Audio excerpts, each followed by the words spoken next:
Midwest West, your local telephone company. Your Arizona Dodge dealers, setting the standard in product quality and customer service. Circle K, it's a better way.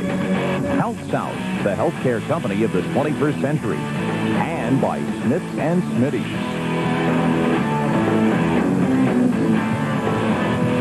Coming at you from the banks of the Willamette River in downtown Portland. It's the AFL on the WB. Tonight in Arena Football League action, the Arizona Rattlers hit the road to take on the Portland Forest Dragons. Hi again, everyone. Tom Leander, joined by Ed Cunningham. Happy to be with you for another Rattlers game here on the WB. And Ed, the Rattlers really pulled out an emotional win last week. They beat the Distractions and beat the San Jose SaberCats. Had a bunch of injuries, had the death of a teammate. They came out and played very good on defense, and that was the difference in the ball game. You talk about their defense. They come up with the 3 sacks. They force Ron Lopez into a pretty tough game.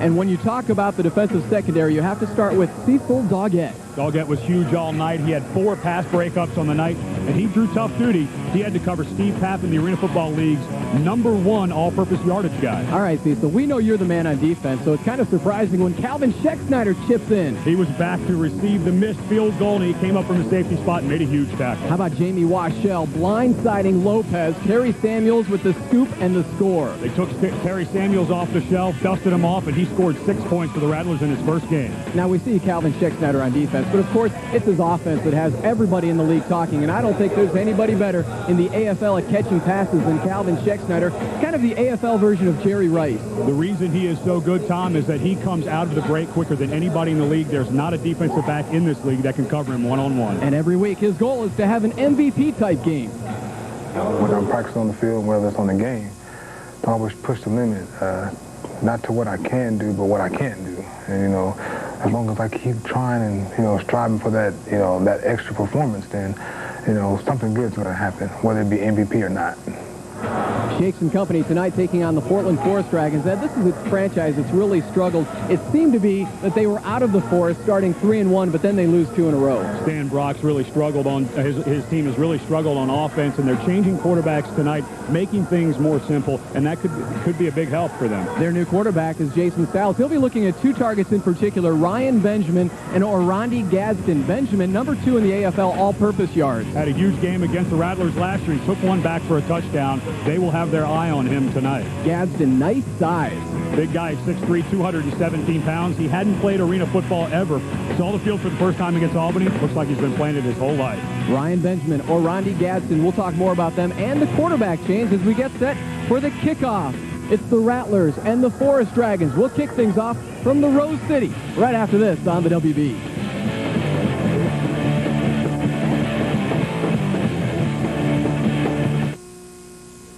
I know I shouldn't smoke.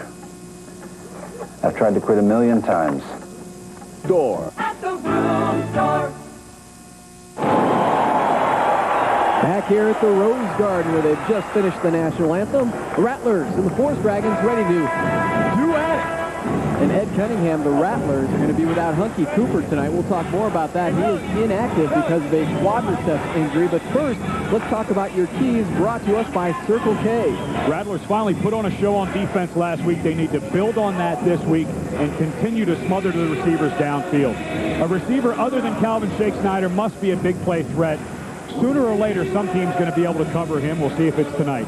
And Gadsden and Benjamin, the 2 receivers from the Portland Forest Dragons, who are so dangerous down the field. You must wrap them up early, allow them to have some underneath stuff, but do not let them get behind you. How about our Truly Nolan showdown? Truly Nolan, your hometown exterminator. We've got Shake going up against their defensive specialist, Mark Ricks. You know, we should just leave Calvin Schexnayder on top of this marquee every time because he's going to be part of this showdown. He is the marked man for the Rattlers, but so far no team has been able to stop Calvin.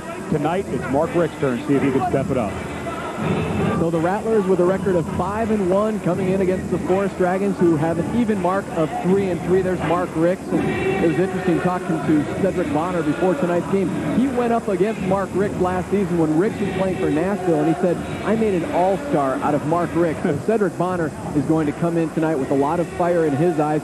But again, Ed, as we've been talking about the last few weeks, Cedric Bonner is not 100%. He showed me his shoulder today before the game, and he had the MRI on that left shoulder, his throwing arm, and the blood has now dripped down from the shoulder into his bicep, his left bicep. And it's not that it's going to injure the bicep, but what that does is it decreases the range of motion. It causes some swelling. We'll see very early in this game if he has any zip on his ball. He is the #1 rated passer in the Arena League. He doesn't want to make any excuses, but Cedric Bonner is not 100%, and neither is his cohort for the Rattlers. Hunky Cooper inactive because of a quadriceps injury, so Junior Green will step in. There's the Hunkster. This is only the second time in his career that he has missed an Arena Football League game, and it's killing him. Talked to him right before the game. The right thigh, he has a deep thigh bruise that was injured about 3 weeks ago, and it just hasn't gotten healthy, and they said it just needed some time to get healthy, and this seemed like a good game to sit him down, but Hunky he wasn't ready to do that, but I think he realized that he had to. Rattlers also without Cedric Walker, the hitman, last year setting a league record for tackles. Cedric, I know, is watching tonight's game from his hospital bed. He's recovering from knee surgery and also a blood clot in his lung. We are told he is progressing very well. And Cedric, if you're watching, we say, hey, the team is thinking about you, and we hope you have a speedy recovery, not just from that knee injury, but also from the blood clot in the lung. Dan Brock, the head coach for the Forest Dragons in his second season, and we were here in Portland last season for his debut game when the Rattlers took on Stan Brock in Portland, and he said before the game he was totally unprepared to be a head coach in this league. He feels much more comfortable, but last season it was the Rattlers winning 49-30 in his debut game. He's made a few changes in the last couple of weeks. They've simplified the offense. He's moved some people around, benched a few people. He said maybe as a wake-up call to some of his players. Stan played a long time in the NFL. He played in 234 games, 13 years with the New Orleans Saints and 3 years with the San Diego Chargers. So he's been around a lot of good winning football and some tough and some losing football as well. So he knows what it takes to shake some things up. And likewise for Danny White, 7th season, 62-29. That's a 68% winning percentage for the head coach of the Rattlers. Kyle Cooler ready to kick things off. Tonight's kickoff brought to you by Brewery Fresh Budweiser. Cooler's kick goes deep, hits off the crossbar into the hands of Orlandi Gadsden, and he's set down at the 1-yard line. On the stop, Junior Green. He is Mr. Special of the special teams. Junior Green getting down awfully quick. He brought a lot of fire to that defensive backfield last week against San Jose. Here's just great hustle. Once that ball comes off the net, it's live. Gadsden had no chance whatsoever to get that ball upfield as Junior Green put a lick right in his face. We mentioned a quarterbacking change here in Portland. Their starting quarterback, James Guidry, out with an assortment of injuries, and he's replaced by his backup, Jason Stiles, 6'3", 210, second year out of Western Washington. He takes over. They mark it at the 2-yard line. Portland, first play from scrimmage. Stiles up to Orlandi Gadsden. He's over midfield and taken down by Tim Watson. Nice touch pass by Jason Stiles into the hands of their leading receiver. They call him Gadzilla, Orlandi Gadsden. Mistake by Tim Watson as he just continued to run with the receiver, never looked back at the ball, was actually in pretty good position to possibly turn around and knock that away, but never got his head around to look for the ball. The receiver will tell you when the ball's coming. You just have to be ready to turn around and play it. 1st and 10 now for the Forest Dragons at the Rattlers 20. In motion is Brian Green. Style pass batted at the line of scrimmage. I believe that was Tom Gibson with his hand in the air. Tom Gibson getting the start tonight for the Rattlers. Just underway here in the Rose City. The offense for the Portland Forest Dragons brought to you by your Arizona Dodge dealers. Ryan Benjamin, as we mentioned, #2 in the Arena League in all-purpose yards. Brian Green, 3rd leading receiver on the ball club, Mr. All-Purpose for Portland. Brian Green, kind of the guy they like to use in the underneath routes. Stiles looking again left side, and it's batted down once again by the Rattlers front line. Stiles should learn very quickly that Tom Gibson is 6'7" tall. Stiles, you may want to throw it across the middle or to the right side when Big Tom's lined up to your left. Gibby's 4th year out of NAU. And you see him getting in that passing lane. That's a tough obstacle to throw over. He just threw a Cabo Delaney to the side. And Delaney says it's listed at 280. He goes more like about 305. It's a big man to be throwing around. Great to see Gibby back in action, though. He ruptured his Achilles tendon in game #2 last season.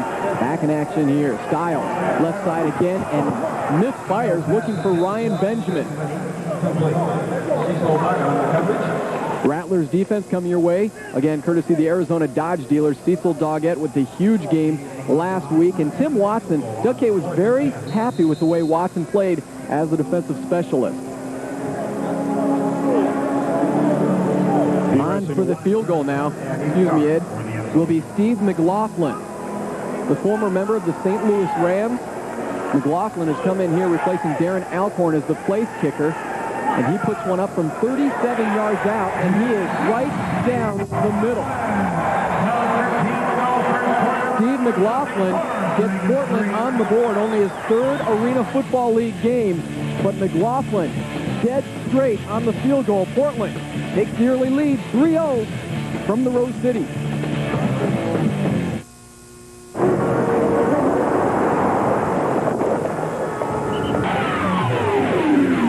Just get along. Air Touch. It could change your life. Take me to the river where the jackpots flow. Take me to the river where the winners go. Take me to Gila River Casino where the winners go. Go to the river, Gila River Casinos. Go to the river, Gila River Casinos. Lennar Homes offers convenient valley-wide communities from the 90s to 180s. Discover the value advantage of Lennar Homes. And Portland up early 3-0 on the Rattlers, scoring on a 35-yard field goal by that man, Steve McLaughlin.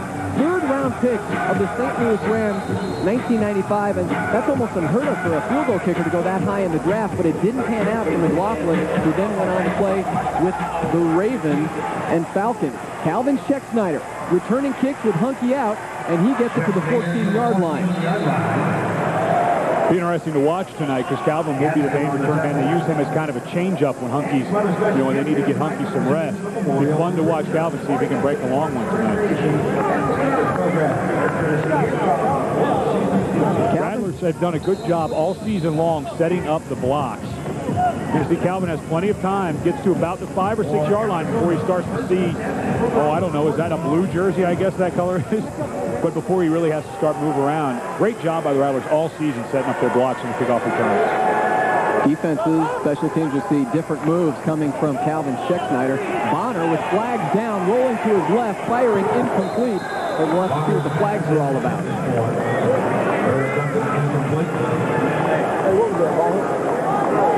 Rattlers offense behind Cedric Bonner, averaging 57 points a game, #1 in the Arena League. As we have Arizona nose guard, shading, not lined up, head on the center. He said Arizona, but pointed to Portland. And seen as Arizona's on offense, I don't think they have a nose guard in the game. Pretty much a defensive position.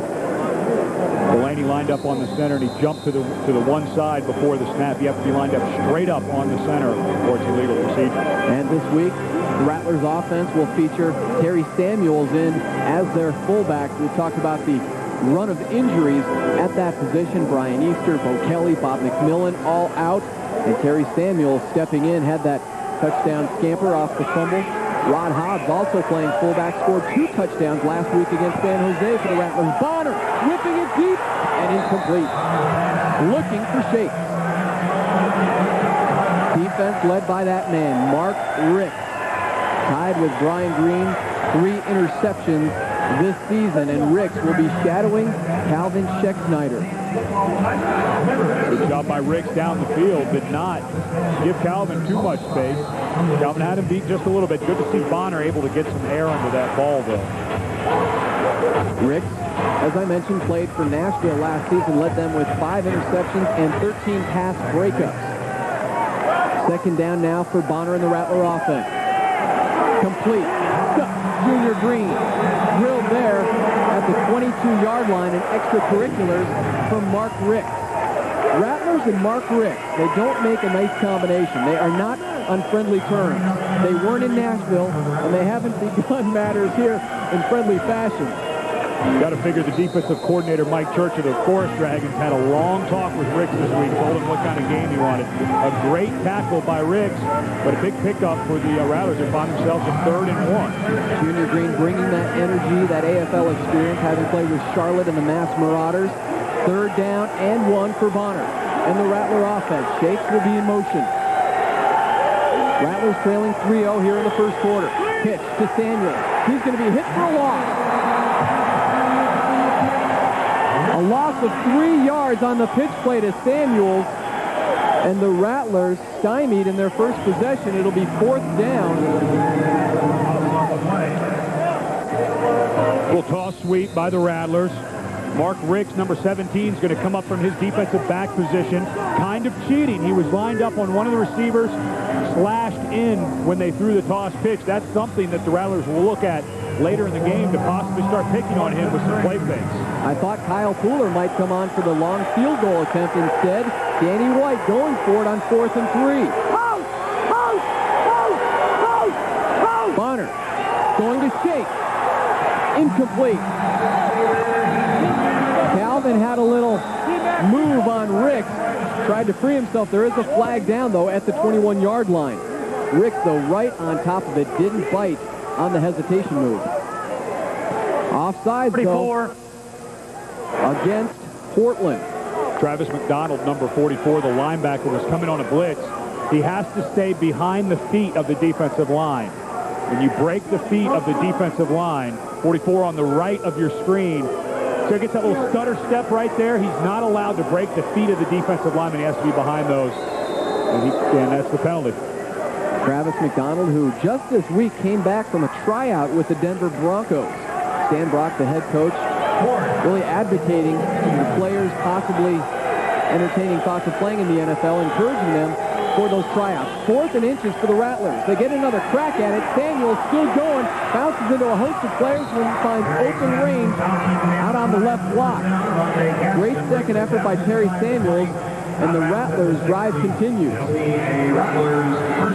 Mark Tucker, former All-American at USC, does a great job. This play is supposed to go in between him and the center, but Tucker takes this guy and turns him inside. Samuel sees that he was a running back at Kentucky his first 2 years, led the Wildcats in rushing his freshman and sophomore years, but Mark Tucker, a great second effort to turn Delaney in and let Samuels bounce to the outside for the big gainer. And Samuel's a teammate of Mark Ricks with the Nashville Cats last season. 1st and 10 for Bonner and the Rattlers at the 16. Pitch play now right side goes Terry Samuels, and he bowls forward for a pickup of close to 3 or 4 yards. And interesting here, Ed, because coming into this game, Portland had the number 2 rushing team in the league.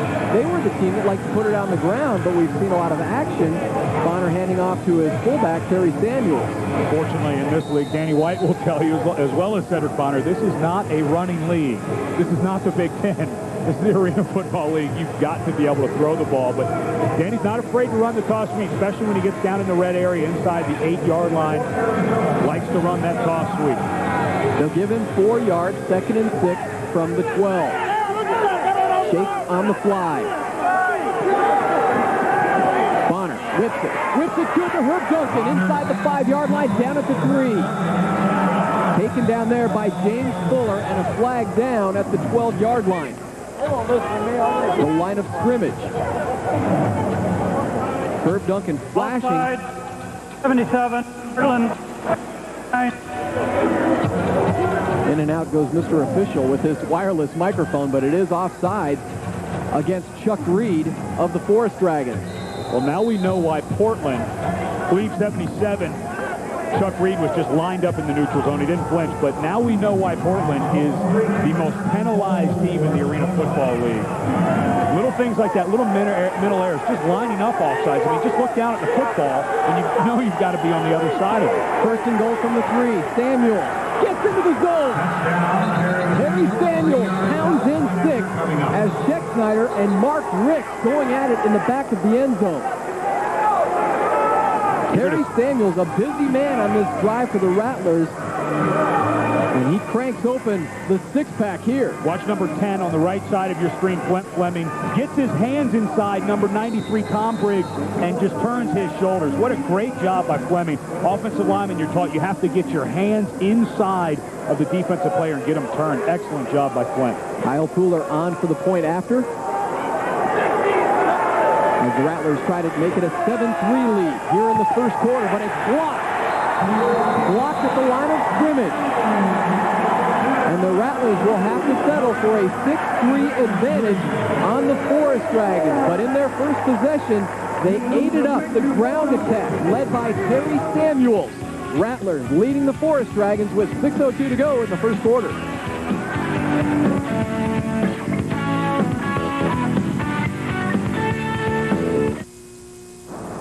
When you pull into 76, Come on, move it, guys! you've got something in common with the drivers in NASCAR. Because for over 40 years, NASCAR has chosen 76 as their official fuel. And now they're 76 with new Pro Power. It's cleaner burning for more powerful performance on and off the track, no matter what you drive.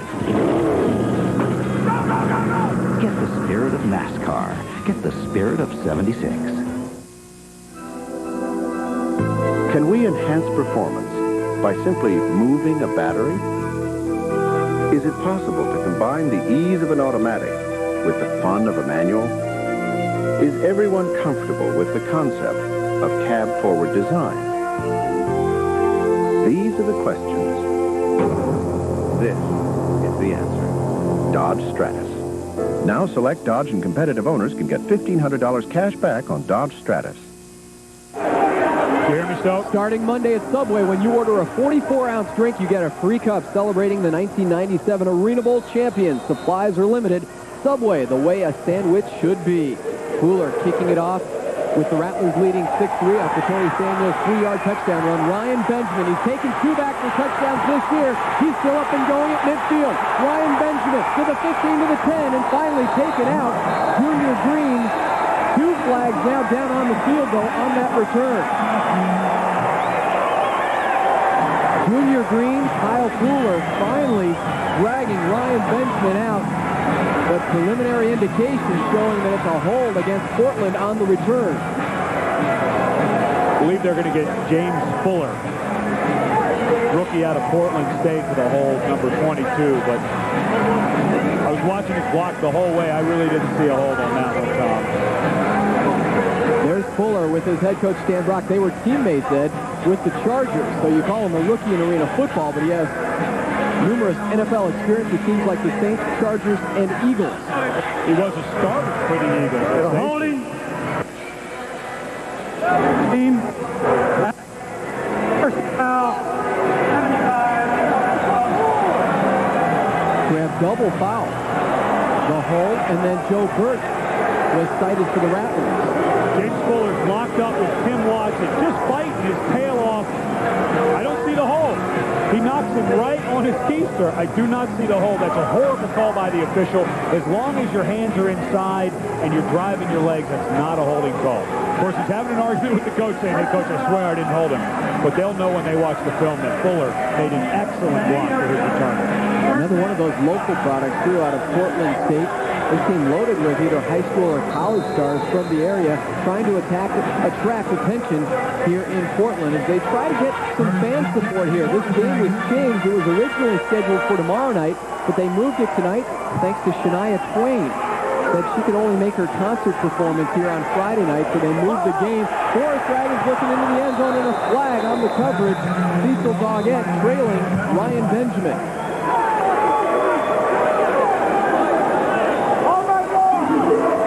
Great pressure by Joe Birch. He's going to run right through the center and throw him into the lap of the quarterback. See the pocket collapsing. Jamie Washell getting in on the action. Had a huge game last week. That's the type of push the Rattlers need on the defensive front. They have to get in the quarterback's face.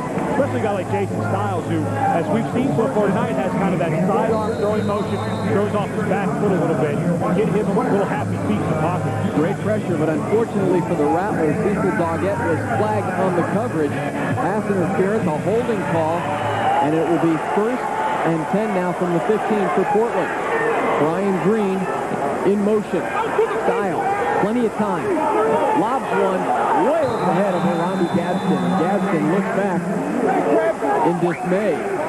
So Jason Styles has had a wild arm here in the first quarter, but the fans are on top of the action. You know, if you haven't been to an arena game at America West, you need to go and sit down right on the field because those balls are gimmies. That's a free one. If that ticket costs $30, he just got a $50 ball. He's doing pretty well for himself. Rattlers on top, 6-3 here in the first quarter. 4:40 and counting in quarter number one. Green again in motion. Styles over the middle.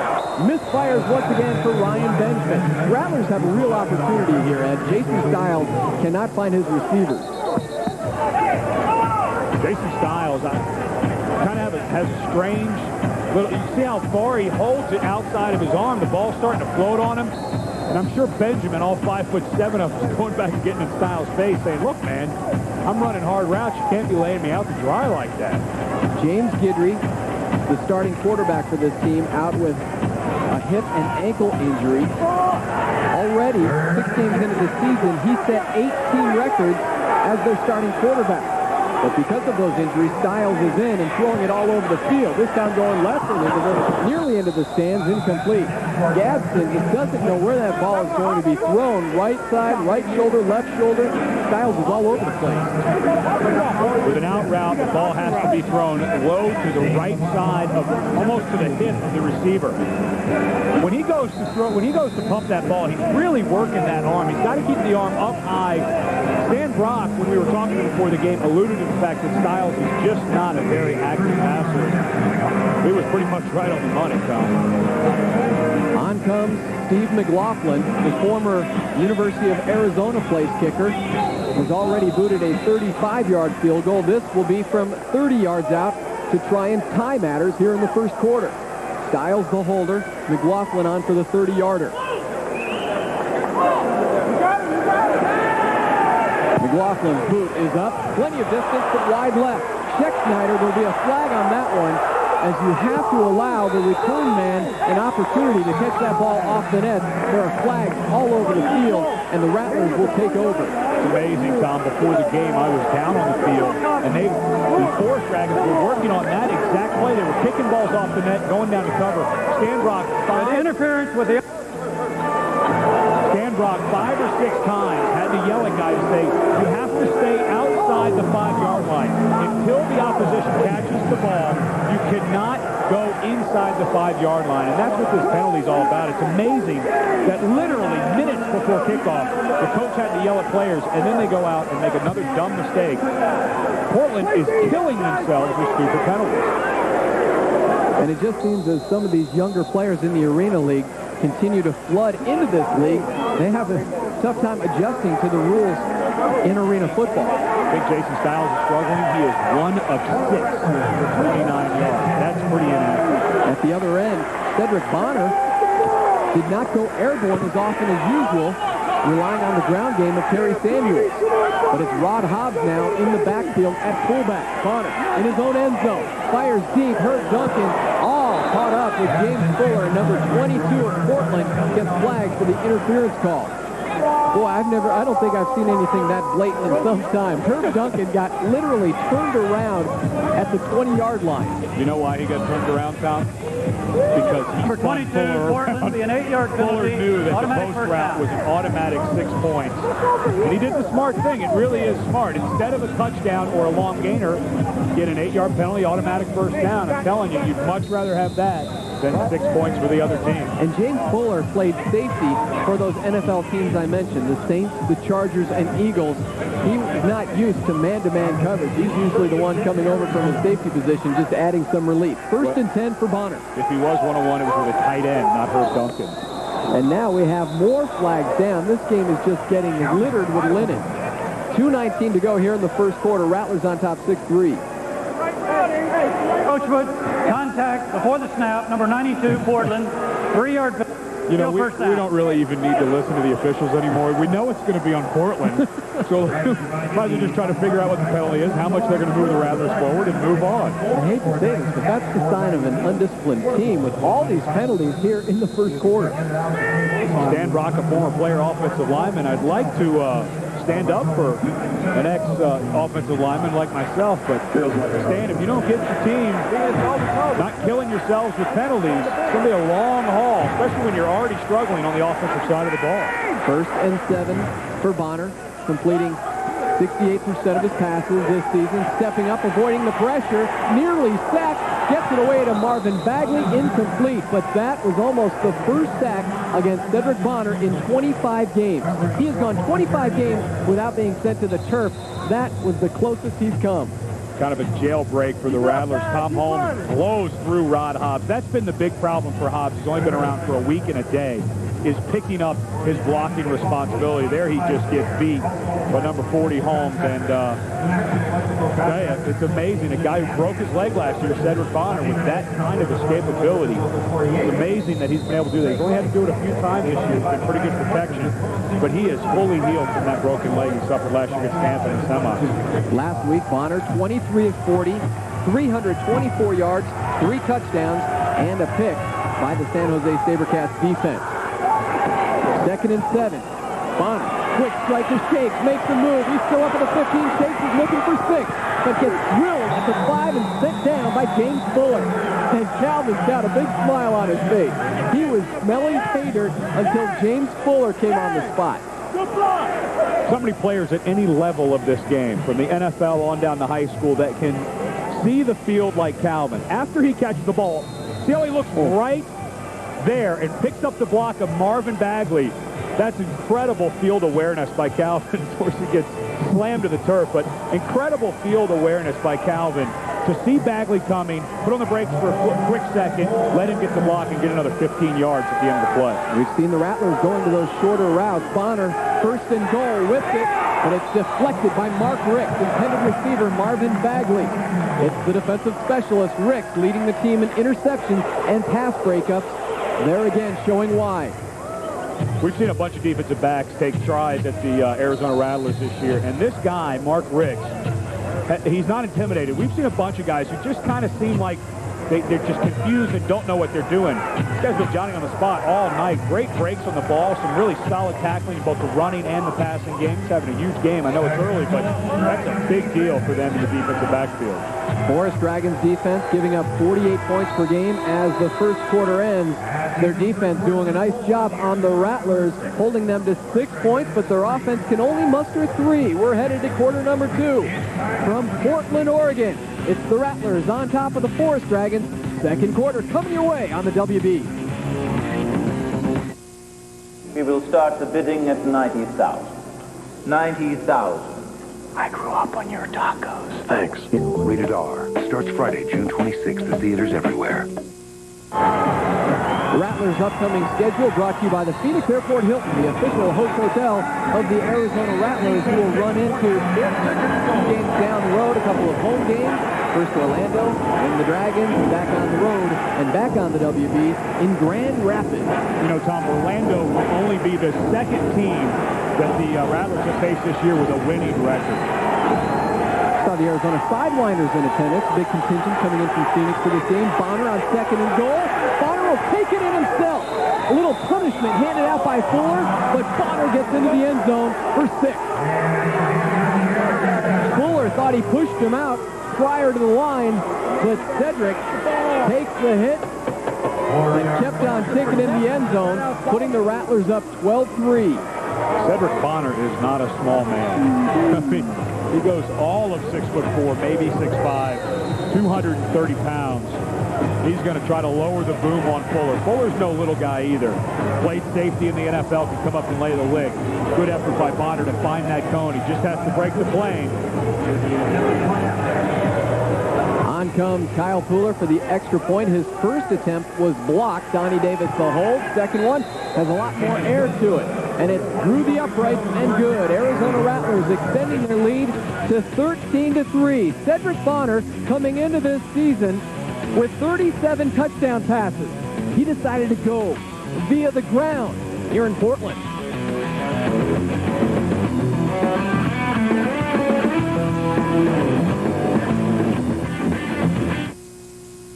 Come on, let's go faster, faster.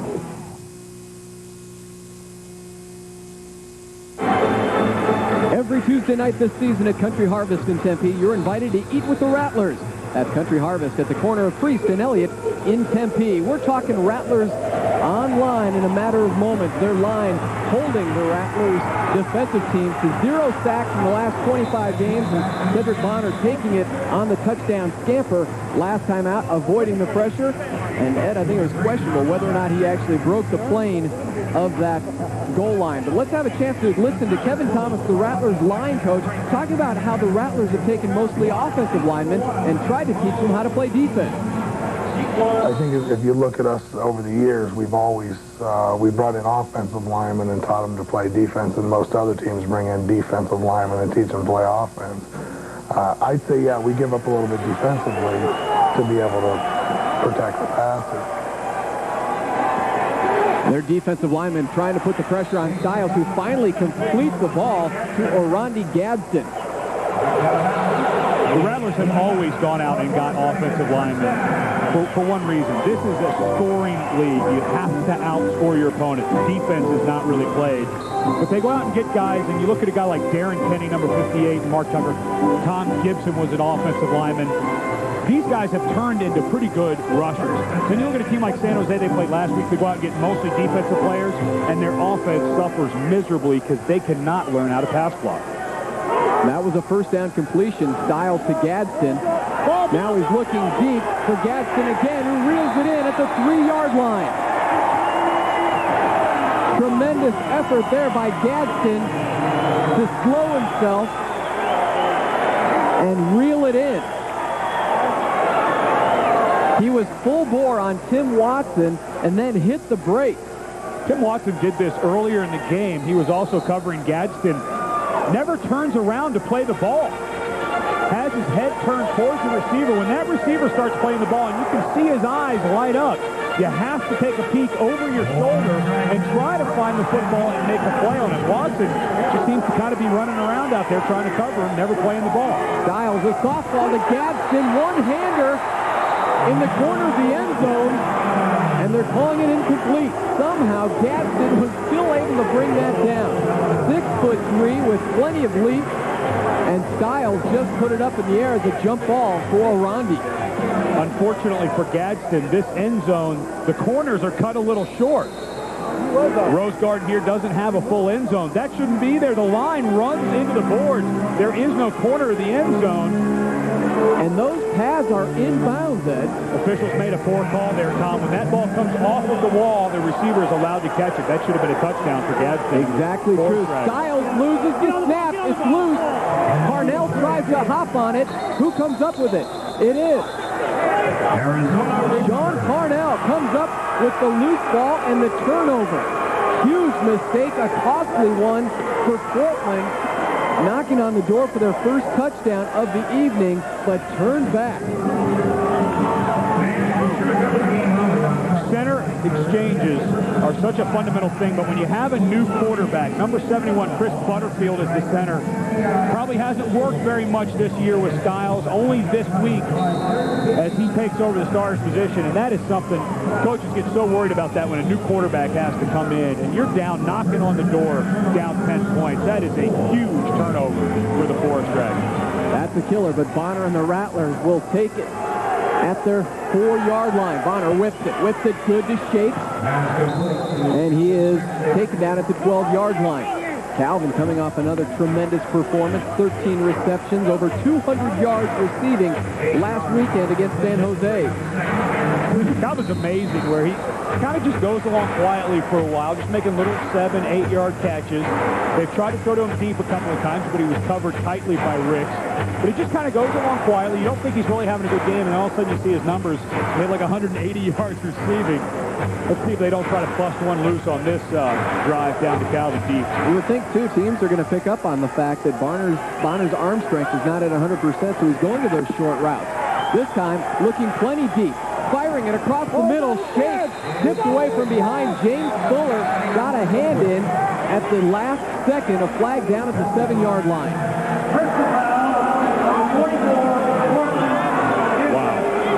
Wow. Travis McDonald called for the personal foul. Ball was underthrown by Bonner. Calvin had a beat, had to cut his route off just a little bit. He had Fuller beat, had to cut his route off just a little bit, and that allowed Fuller to get underneath of it and knock the pass down. A headbutt by Travis McDonald. There's a call you don't hear very often. I got news for that official. Headbutting is part of football. There's no crying in baseball, but there's headbutting in football. Not here, not tonight. I guess not. 1st and 10 for Cedric. Duncan split out wide right. He goes left instead to Shake, and another short pickup. Just picking at the defense and picking at the defense. Rattlers, 57-point scoring average, number 1 in the league, but only 13 here with 9:50 to go in this second quarter. Danny White kind of going at this at a snail's pace. Usually they're bombing it down the field. He seems very content to throw that underneath stuff. They've missed a couple of long balls. Bonner just underthrew one, so maybe he thinks, hey, if we're going to nickel and dime them all night, let's just stick with what's working. Danny White, the Rattlers have never lost to this franchise. 3-0 against Portland, and previously they were the Memphis Pharaohs. Little sidearm sling job to Junior Green, and it's complete at the 20-yard line. Talk about going sidearm. Bonner slings it and somehow finds Junior Green. Here's where Calvin Shakespeare helps your underneath stuff. Calvin running off the defensive back to that side. Good pressure by number 44, Travis McDonald. No headbutt there. But look at Junior Green. That's a tightrope on the sideline. Great extension on his toes to keep those little piggies in bounds. 1st and 10 now for Bonner after that completion to Junior Green. Bagley and Duncan wide out right, and it's Shake on the move. Bonner nearly trips over his own feet, finds Shake for 6. The Rattlers strike here in the second quarter. Bonner to his main man, Calvin Schexnayder. Well, there's Mark Ricks trying to cover Calvin. He's done a fine job all night until now. Calvin put his little shake on him. Pretty good pressure. The pocket was collapsing on Bonner, but Calvin had 3 or 4 steps on Ricks, and a perfectly thrown strike by Bonner. And one of the things, we just saw him go sidearm. This one goes straight over the top. So many different release points for Cedric Bonner. It just goes by feel, Tom. You know, it's not something that I think is thought of or anything. It just kind of goes by what it feels like. Ed, I have news for you. What? There are flags on the field. There are 4 flags on the field. Encroachment, number 99, Portland. Contact before the snap. Half the distance to the goal. Replay the try. And another news flash. It's against Portland. And that's the second offsides on Akaba Golena. Akaba, stay on your side of the ball. There's another guy that they listed 280. We had a couple weeks ago, we had a guy that was listed at 270. He's having a tough time fitting in that helmet. 280. Again, unless he's 5'4", probably a little more. Just the amount of sweat, too, pouring off of him. The Rattlers will go for 2 off the penalty. They'll pitch it to Samuel. Samuel's nowhere to go, and they are stopped on the 2-point conversion. Rattlers went for it on the offsides. They moved the ball up, decided to go for 2, but Bonner and the offense couldn't plug it in. Still, it was Cedric Bonner up top to the number 1 receiver in all of the Arena Football League. Shake. Rattlers up 19-3. 7:59 to go until halftime.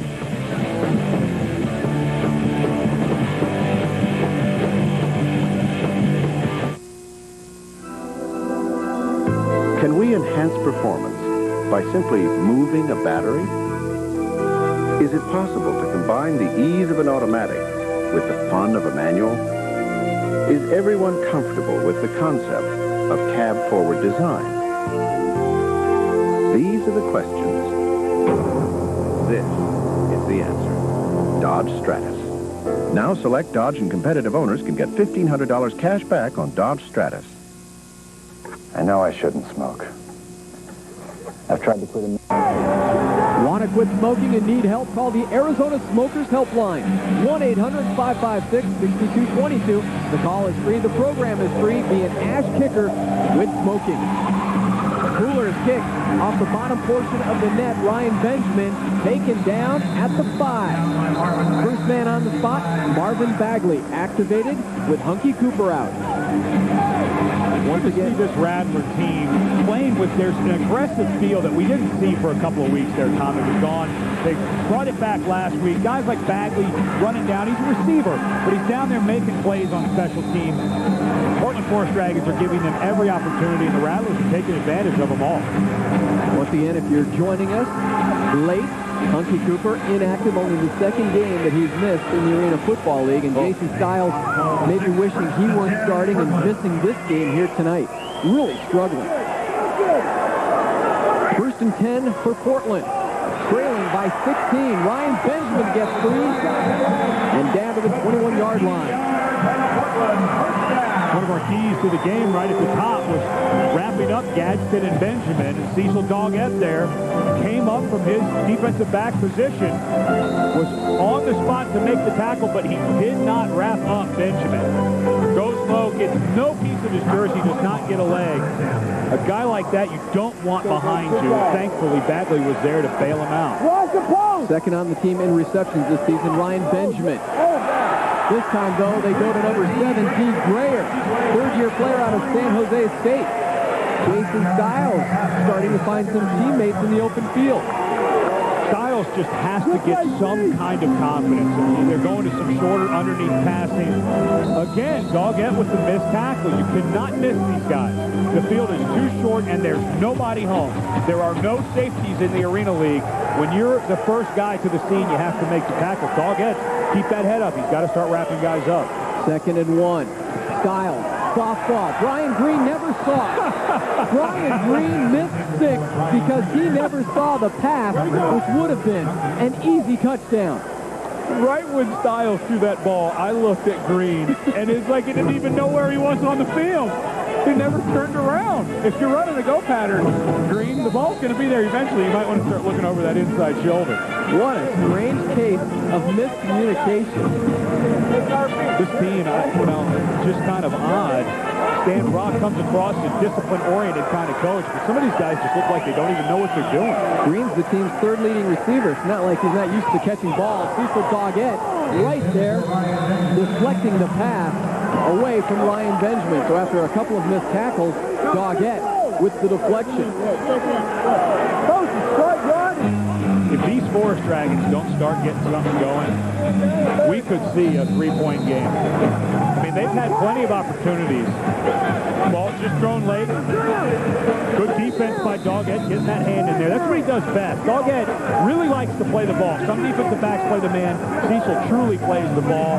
Gets those long arms in there and knocks away a lot of balls.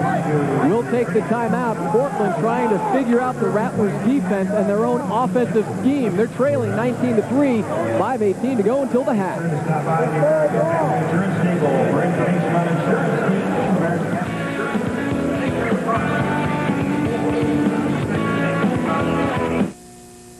Buried treasure. 40 years I've been searching. Cooper's gold. Okay, Jake, you're coming with us. Sparks a reign of terror. Now, a ghost rider. Ranger Hayes Cooper. He was a legend. Needs a spirited ranger. You're never going to find those guys out there alone. I won't be alone. To finish the job he began. On the next Walker, Texas Ranger. Saturday night at 10 on WB61 and Cox Cable Channel 6. Could you make a 45-yard field goal for $100,000? Someone will get the chance in the Keebler Kick for Cash August 2nd when the Rattlers host Nashville. Register at your neighborhood Smiths or Smitty's. The Kick for Big Cash, brought to you by Keebler. If I bring my square toe that night, Tom, they better be ready to write me a check. The one-barred helmet. Straight on, baby. Stiles now 4 of 13. And, oh, wow. Alert the media. More flags on the field. This is getting nearly to the point of being pathetic. Tom Briggs out of West Virginia, the guilty party, the right guard. Well, I think everybody had the count except the center. That's never the case. For 93, Portland. That's never the case, Tom. Center's always right, even when he's not. Everybody's going to move with the Oh, you're right. Yeah, hey, you know what, Tom? You're right. Everybody went on 1 except the center. He thought it was on 5. You got to trust. You must trust. I may not have been a lineman in my days. Your last lineman days were in Pop Warner, pal. Hey, I was a darn good quarterback on the flag You were football probably team. huge for a third grader.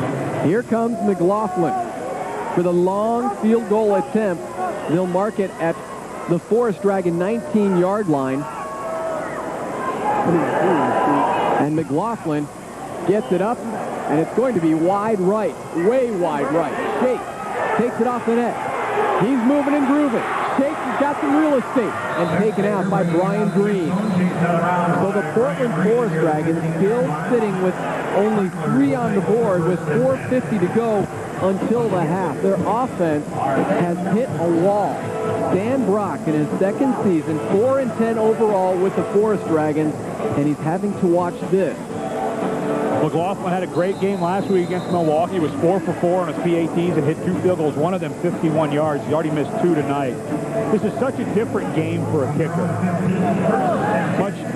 The goalposts are half of the width of NFL goalposts.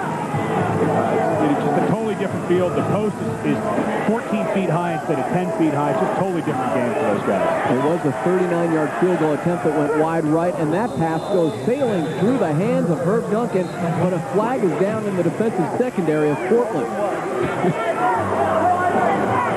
I wonder. We're going to have to check on a couple of records. I'm not going to make a guess. Illegal formation, number 92, Portland, lined up 2 wide. We're going to have to check on a couple of records here tonight, Ed. Amount of penalties by the opposition and points scored by the opposition.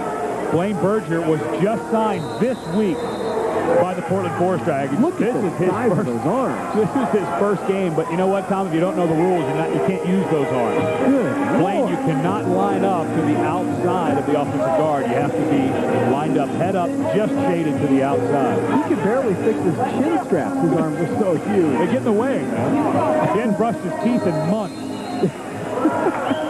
They bring some little place kicker in to do that, don't they? Yeah.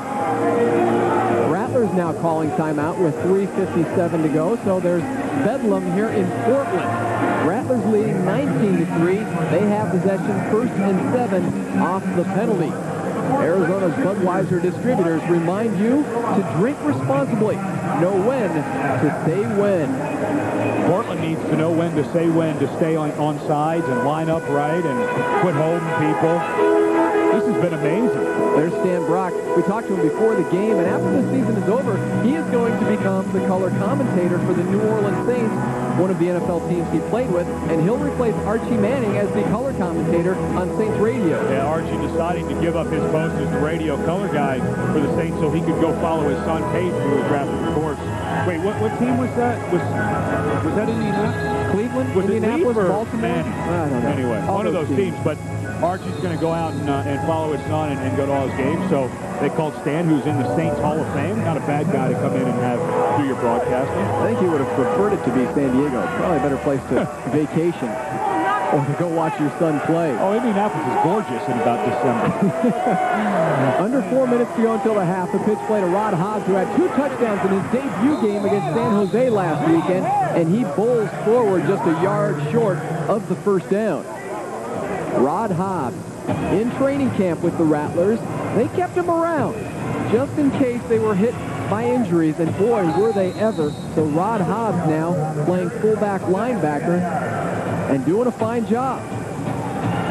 Kevin Thomas had talked about how they bring in defensive linemen, or offensive linemen instead of defensive linemen, but Jamie Washell, number 50, is lined up at the left guard, had a great block to seal his man to the inside and give Hobbs a running lane. Jamie Washell becoming a fine two-way player for this team. Nearly another offside penalty. Screen play to Hobbs, but it's past his outstretched arms.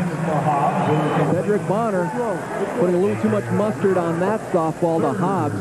Bonner already in this game with a rushing touchdown and a scoring strike to Calvin Schexnayder. I like catching on my softballs. Tom Holmes is going to blitz from his linebacker position, number 40. Does a good job of running through Cedric Bonner. He never stopped to put his hands up. Bonner just kept having to back up. Hobbs got caught up in the line of scrimmage, and he just had to throw it away. But a good job by Holmes accelerating through Cedric Bonner so that he had to just continue to back up and couldn't get the ball off. 3rd and 1 for the Rattlers to keep this drive alive. Fake pitch to Hobbs. They look deep. He's got Shakes all alone, and he's shaking in the zone for 6 more.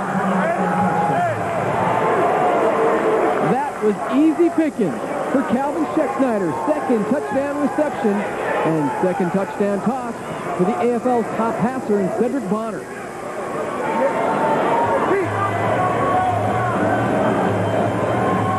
Run a little hitch and go. Little play fake. We talked about the play fake earlier because the defensive backs were starting to sneak up to the line of scrimmage to play the toss sweep. Danny White throws a play fake, and they fake it to Hobbs, and Calvin acted like he was blocking number 3, Barry Dillard, and then just shook him out of his shoes and got wide open. You okay? Point after is good for Kyle Fuller. Well, there is a flag down. Flag down on the point after. Let's see what this is about. Portland. Unbelievable. It's against Portland. So Lennar Holmes donates another $25 to Rattler Charities on the point after. Rattlers, I believe, will accept the kick. Yes, indeed. Are they? Well, Bonner's coming back out. Hold on. Well, remember earlier in the game that the Rattlers had an extra point block. So eventually they have to make that up somewhere, and you have to do that with a 2-point conversion. So you get it down to the 1.5 yard line with half the distance to the goal. You might as well go ahead and go for it. Kyle Fuller was indicating, just take the kick. But Danny White overruled him, as head coaches can do. Well, Fuller knows how difficult PATs can be in this league. Hey, coach, I made one. Let's just leave it on the board. Good for my stats. So the Rattlers and Bonner will go for another 2-point conversion. They were stopped on their last attempt. The handoff to Hobbs. Can he get across the line? He does. 2-point conversion is good for the Rattlers. So with 1:48 to go here from the Rose City and the Rose Garden, the Rattlers have increased their lead over the Forest Dragons. They're dominating. Bonner, the play fake to his man Shakes. 27-3, 1:48 to go until the half.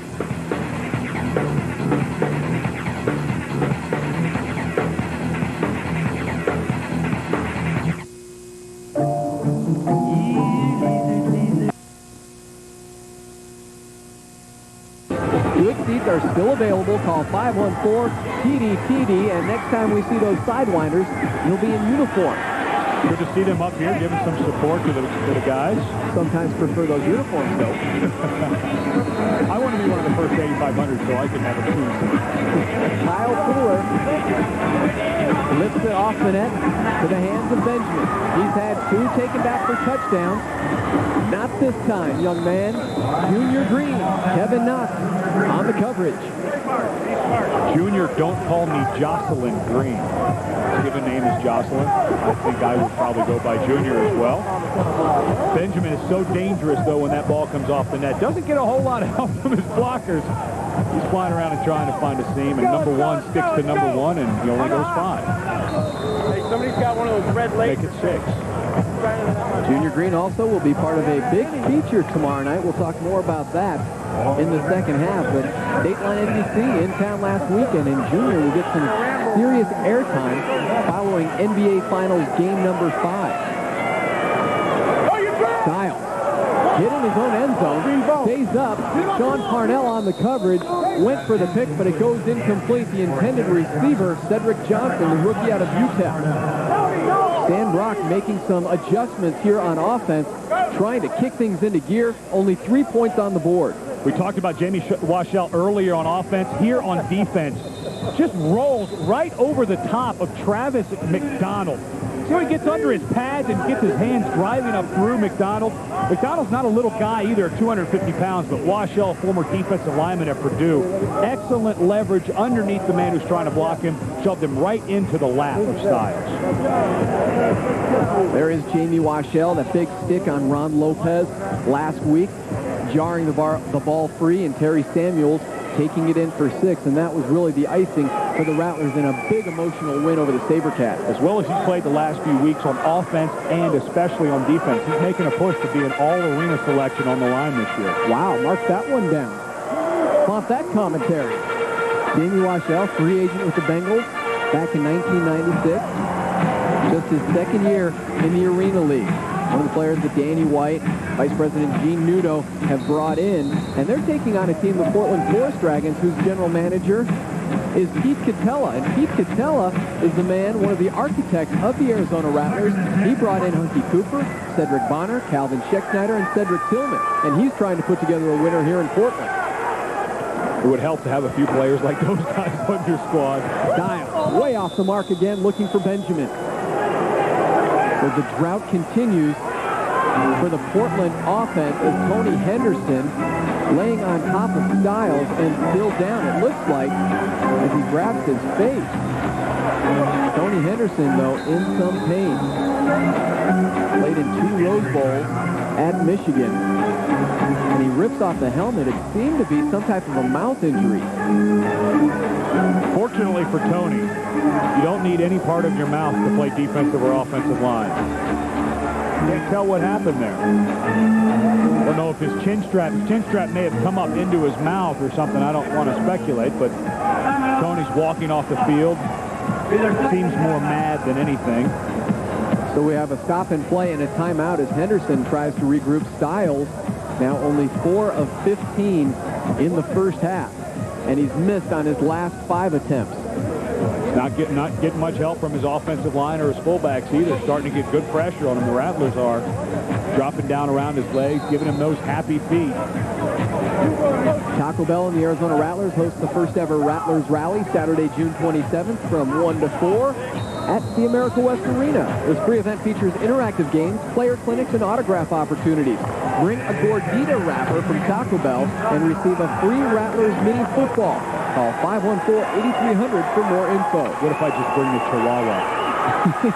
Would that work? Boy, you get a free autograph from Bonner, personalized, if you bring the Chihuahua.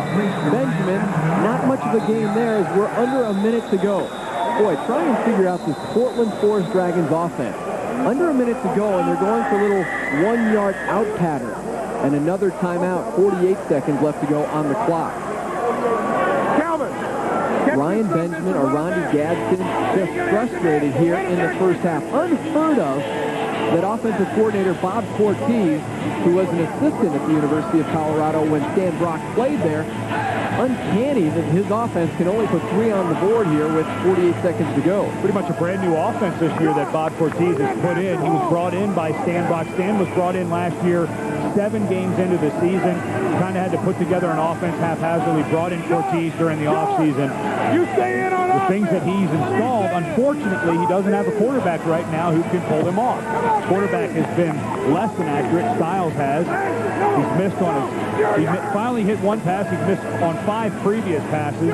But as an offensive coordinator, you can call the plays, but if the players don't execute and make the throws and the catches they have to make, it's going to be a long, frustrating night.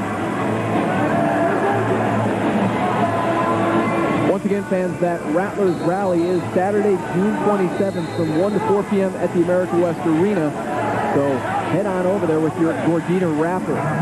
McLaughlin deep in his own end zone for the 60-yard field goal attempt. 60 yards for Steve McLaughlin, and he kicks it right into the scoreboard. It disappeared into the scoreboard. I didn't know if it would come out. Like a vacuum, it got sucked up inside the B of A logo and took forever to come out. On all of the kickoffs tonight, Tom, both McLaughlin and look at that thing get up in there. So is that a live ball coming out of there? It's a touchback, I believe. Rattlers will take over at the 20-yard line. Yeah, it's actually a penalty. It's just like kicking a kickoff out of bounds. Instead of you getting the ball on the 5, you now get it on the 20. But what I was talking about was earlier, the kickers for both sides have been kicking to the right and left of that very low-hanging scoreboard. McLaughlin didn't have a choice but to kick right at it because Unfortunately, the uprights are directly behind that. He didn't have a choice but to kick the kick. McLaughlin won the Lou Gazzo Award as the nation's top place kicker when he was at the U of A. Thus, he was so highly drafted in the 3rd round by the Rams in 1995, but he was unprepared coming out of the U of A. I think the University of Arizona just did not prepare him for real life as he kicked it into the scoreboard. Yeah, I don't think that at Wildcat Stadium they have a scoreboard hanging, 35 yards off the field either. So the Rattlers will try to tack on some more insurance points, leading 27-3 here in the first half. There was a feeling that this Portland team could be had in a big way.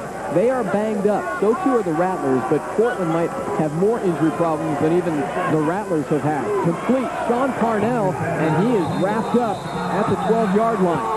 He lost the ball, but the officials are saying he is down with 29 seconds to go until the half. Danny White and his troops hustling around. A score here wouldn't quite put this game out of reach, but it would really take a lot of pressure off this team in the second half. Bonner finding Parnell, who gets it caught right there on his hip. Good job by Parnell, though. Once he got it on that hip, he got it wrapped up pretty quickly. Bonner finds Shake. TD time again for that duo. It's their 3rd touchdown hookup of the evening. Bonner and Shake, and the Rattlers are rolling.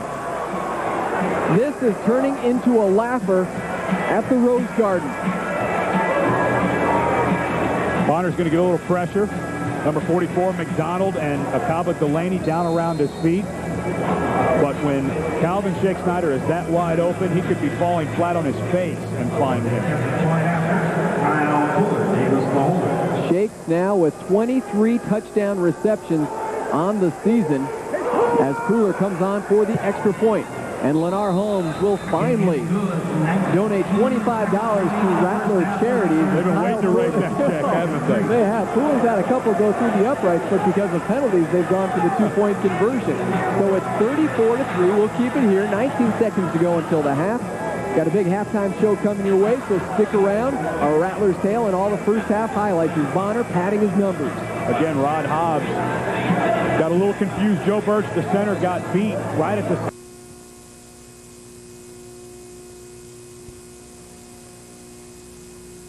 rid of the ball so quickly is obviously a big help. Ryan Benjamin needs to make something happen to give Portland a little momentum going into the half. Kyle Cooler puts the helmet down, and one of the players registering the stop there just prior to midfield. How about Kyle Cooler? A little contact for the place kicker. He looks like he could play a little fullback linebacker at his size. He's not a small guy, just over 6 foot, close to 200 pounds. Good blocking by the Dragons. Give that guy a seam, because he is awfully quick when he gets in it. Yeah, there's Cooler in there. He got bounced back a little bit, but he stuck his head in there. Give me a little thumb for Kyle Cooler. Now, did he play for the Pacers during the playoffs with a shaved head? Is that Rick Smith or Chris Mullen? 13 seconds to go until the half. Styles looking over the middle, finds Gadsden wide open. Gadsden leaps into the end zone. Or no. They're going to mark it down just prior to the end zone. They'll actually say he stepped out of bounds. There's 5 seconds left to go on the clock. Portland needs to call a quick timeout. His foot did step out of bounds at the 2-yard line. He leaped into the end zone, but here along the near sidelines, he did step out. Something we haven't seen in a while. Nobody picked up the crossing receiver. The Rattlers have seemed to solve that problem, but that time there was some confusion in the defensive backfield. Doggett comes over late. Can't see it from that angle, but we saw the overhead. It did look like he stepped out of bounds right before he crossed into the end zone. 5.5 seconds to go until the half, and Portland now 2 yards away from their first touchdown of this first half. I didn't think they were going to make it. They got a shot. We'll check the record books at the half to find out the lowest point total allowed by a Rattlers team. And this, with 5 seconds to go, means momentum for Portland or a long second half. Off sides goes Parnell. It's a freebie for Stiles. Throws it into the end zone. Incomplete. But Sean Parnell jumped offside. 1.4 showing on the clock. Sean Parnell on the left side of your screen. He's coming up to play the run. You cannot blitz as a quarterback. He was lined up in the neutral zone. That's the call. But if they wouldn't have called that, they would have called a blitz from the outside. That is an illegal play in the Arena Football League. But Parnell thought he read run and was going to come up and try to force that run back inside. So here we have it. 1.4 seconds to go. They'll move the ball up to the 1-yard line. Final play of the first half. Pride at stake, if anything, for the Forest Dragons. Trailing 34-3. Benjamin dives in for 6. They hesitated on the call. Weren't quite sure if this Portland team could score a touchdown, but they did give him 6. Ryan Benjamin sneaking around left corner. And there's something to cheer about here in the Rose Garden. We saw San Jose run this play last week where they brought Pappen into motion as the running back. Here, the Dragons use Benjamin. Number 44, Travis McDonald, becomes the blocking back. And, man, that's awfully close. No wonder that was a delayed call by the official. Maybe that was a pity call. Just, hey, we got to give him something. Wow, very close as he cut the corner. McLaughlin on for the extra point, and that is through. We have hit halftime here in Portland, Oregon. It has been all Arizona Rattlers. Portland finally scoring their first touchdown of the first half on the final play from scrimmage. But Arizona going into the locker room with a handy 34-10 advantage. Stick around for our Rattlers tale. All the highlights and first half stats coming your way on the WB.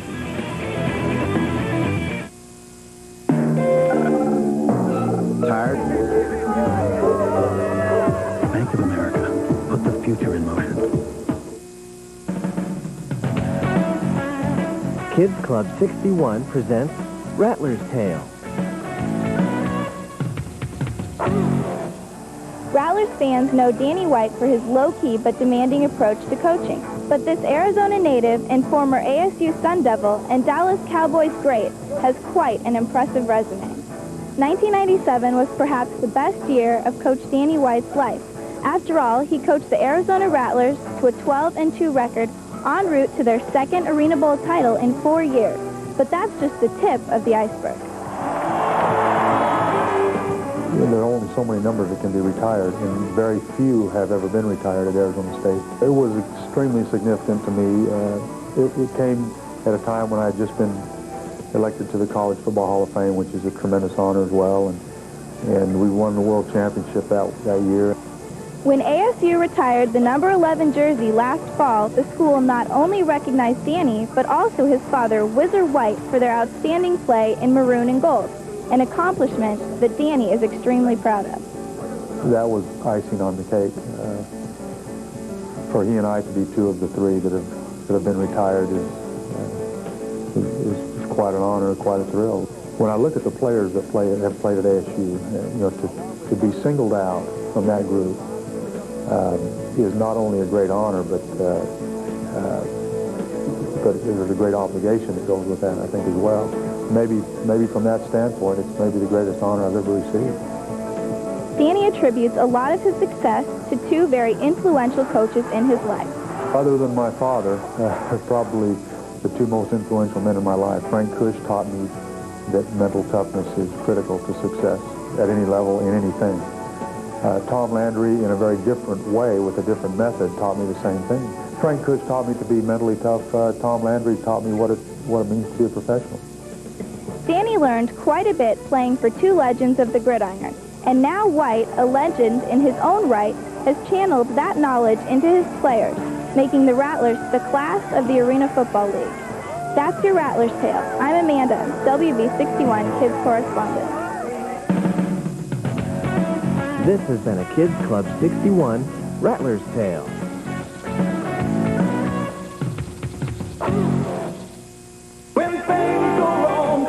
Get the spirit of NASCAR. Get the spirit of 76. 30 34-10, Rattlers leading the Forest Dragons here at the half in Portland, Oregon. Tom Leander back with Ed Cunningham. We're getting awfully chummy up here. Yes, we are. You smell nice. A little too close for my comfort. Anyways, it's been a sloppy game here in the first half when you talk about the Portland Forest Dragons. 11 penalties. Here's a team that's lost 2 in a row. Stan Brock wants to prove something to the team and to the fans here in Portland, Oregon. They have not done that. They needed the final second of the clock in the first half to score a touchdown. Unfortunately for Stan Brock and his team, they were relying on a new quarterback in Jason Stiles. They knew coming into the game he wasn't quite as accurate as the old starter James Guidry, and he proved that for us tonight. He has no touchdowns. He hasn't thrown an interception yet, but that's because all of his balls have been uncatchable for almost everybody on the field. Quarterback comparison, really no comparison, as you said during the half. U.S. West, life's better here. That's our quarterback comparison, courtesy of U.S. West. Rattlers leading at 34-10. We will have our first half highlights and all the statistics coming your way from the Rose City. Keep it here on the WB.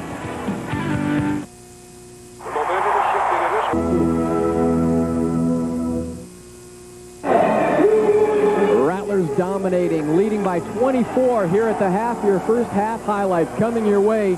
Steve McLaughlin with a 35-yard field goal. It was 3-0 Portland. Then Terry Samuels pounds it in. 3-yard touchdown run. 6-3 Arizona at the end of the first quarter. Then Bonner, a little pounding, but he took it in. He tried to take on James Fuller. Fuller got the best of him, but it was worth 6 for the Rattlers. 13-3 Rattlers, nearly tripping. Bonner then composes, finds Shake for the beginning of a trifecta. That made it 19-3. They missed the 2-point conversion. Play fake, lobs it to Shake. Calvin has beat Mark Riggs soundly, the best defensive back for Portland. And then there's the triple cast right there. Bonner to Shakes again, back to back to back. On the final play of the first half, Ryan Benjamin just barely sneaks into the corner of the end zone for the first and only touchdown of the half for Portland. That gave him a little sense of pride here after the first 2 quarters. We've got quarter number 3 and the numbers coming your way on the WB. Sight. Rated R. Starts Friday, June 26th at theaters everywhere. Rattlers up 34-10 here to begin quarter number.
You have to bring Montez in. Montez actually spent a little while on the active roster with the Raiders back in 1996. Arizona Rattlers looking to go 6-1 on the season. Currently, they're tied with Tampa Bay and Albany for best record in the Arena Football League at 5-1. That one loss coming to the Florida Bobcats.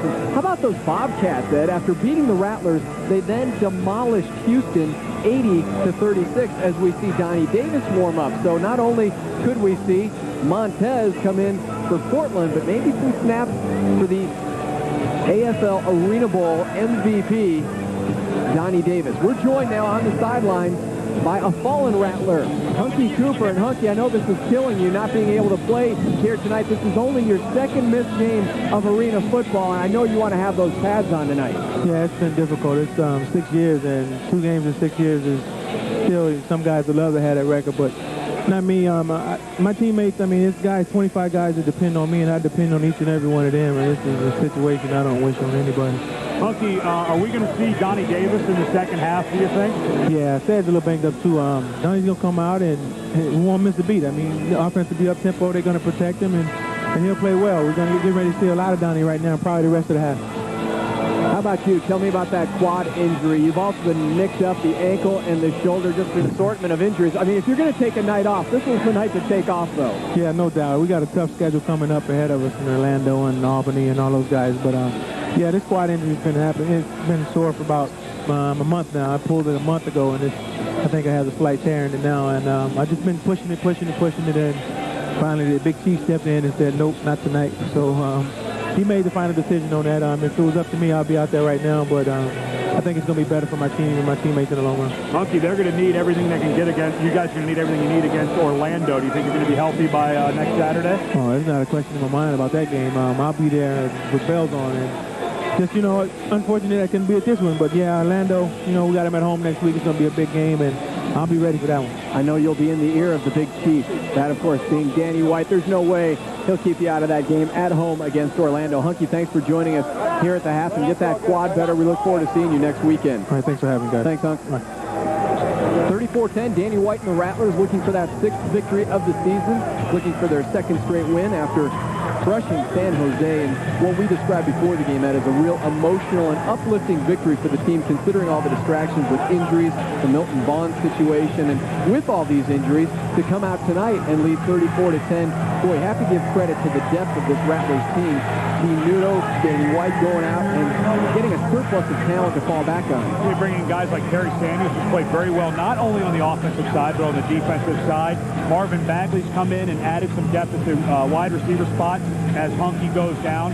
Cecil Doggett has elevated his level of play. Cedric Walker's down, Randy Gatewood's down. The guys who have had to pick it up have picked it up, and this Rattler team is really starting to play with that fire that we saw at the end of the season of '97. So we will see Calvin Schecksnyder back out on the field in the second half, but he'll be catching some Donnie Davis passes instead of Cedric Bonner, who will rest that injured left shoulder. McLaughlin with the kick to begin the second half. Shakes having trouble tracking it down, finally gets it, still in his own end zone, now purse free. Shakes with a burst of speed to the 20 to midfield. He's got McLaughlin to beat, and McLaughlin throws him into the board and back down onto the turf. How about that for the place kicker getting dirty? Calvin's going to take some heat for that. He's going to take a little heat tomorrow in film. Oh, he's smiling. In film, he's taking it right now. Yeah, when you get slammed by the other team's kicker, you're bound to take a little heat. Oh, did Tim Watson get away with a little jersey tug there? But if there's no flag on the field, it was a legal block. Good tackle by McLaughlin. Put a little abuse down. Donnie Davis, Arena Bowl 11 MVP. 3 touchdown passes in that huge win, the Arena Bowl win over Iowa. And he starts out with a completion here to Herb Duncan. Donnie Davis, 2nd year out of Georgia Tech, and the ultimate insurance policy for Danny White. In case anything does happen to Cedric Bonner, he now knows that he has a polished quarterback in the life of Donnie Davis. You already see the difference between Donnie Davis and Cedric Bonner. Donnie's a very upright passer, throws the ball more overhand, Cedric more underhand, and you're going to start seeing the Rattlers go to that nice, short, underneath stuff. That's what Donnie Davis is comfortable with. Bonner has the baseball cap on. He'll be a spectator here in the second half unless things get out of control. Davis completes now to Bagley, and it appears to be, prior to contact, enough for the first down. It's fun to watch a guy like Donnie Davis play quarterback. He has such a lively arm. Fuller and Bagley now having words. Fuller and Mark Ricks have been awfully active there in the secondary with late hits and with shoves and the extracurriculars. But watch how Donnie Davis, it almost looks effortless when he releases the ball, but look how quickly the ball gets there. The flick of the wrist. A great quarterback really gets that wrist turned over. Nice tight spiral. Doesn't even look like he's throwing it hard, but it gets there in a hurry. You saw Fuller with that knee to the face of Marvin Bagley. Frustration on the side of Portland. I think I'd be kneeing some people in the head if I was on Portland, too. Duncan on the fly. Davis pitches to Samuel. Samuel crashes at the 4-yard line and can go no further. Wrapped up there by Akaba Delaney. Delaney on the stop. Portland already in trouble. They allowed Calvin Schecksnyder return that kick all the way down to the 15. Donnie Davis kind of thinking Duncan and Bonner to people. And here comes the Rattlers. Knocking on that door again. Portland, it could just go from bad to worse real quick. It was Davis who stepped in actually in the semifinals when Bonner went down with the broken fibula. and the torn ligaments in the ankle. He went 6 of 7 to finish that game, and the game-winning touchdown to Randy Gatewood, which vaulted the Rattlers into the championship game. Davis looking end zone, goes through the hands of Marvin Bagley. And Bagley is going to come out. I think he jammed a finger or worse. He's pointing to his right hand. You definitely want somebody to yank on that finger. Dislocation, quite possibly. Again, look at the lively football of Donnie Davis. The cameraman can't even keep up with it. I mean, that ball has a lot of zip on it. Doesn't look like he's throwing it very hard, but man, that thing gets there and just ask Marvin Bagley. Right away. Assistant trainer John Singh was just down there, and it appeared there's Matt Anderson working on that finger. Davis. Pass deflected by Delaney, but there's a flag down in the end zone as Rick and Scheck-Snyder both wound up on the turf in the end zone. If you're Mark Ricks, you're going to do anything you can not to get scored on again. Number 17, including holding Calvin Scheck-Snyder. It wasn't just a hold, it was a full-on takedown in the end zone. Shake's already with 3 touchdown receptions here tonight, giving him 23 on the season. It's amazing when you look at the numbers. We're at that point in the season where you can actually start doing projections as to what people are going to do. And if you look at his numbers, Calvin Scheck-Snyder could end up with 156 receptions and 47 touchdowns. It's almost staggering. And with the numbers he's put up tonight, they're going to have to increase that pace after this week's game. First and goal after the penalty. Samuels reversing field. Samuels in a heap of trouble, and Samuels down at the 7. Was the leading rusher last year for the Nashville Cats. He's got to realize, and he should know this after being in the league, this is the second year, that you cannot cut the ball back that late in a run in the Arena Football League. The backside of your blocking, nobody's blocking the backside. Delaney, number 77, Chuck Reed, they're all chasing from the back. Even Aronde Gadsden gets in. But there's nobody blocking on the backside because everybody has to get to the front side of the play. Turning back at that point, you're just going to lose more yardage. Reversing field at 240 pounds. I don't think I ever saw Larry Zonka try that one. Second and goal. Davis.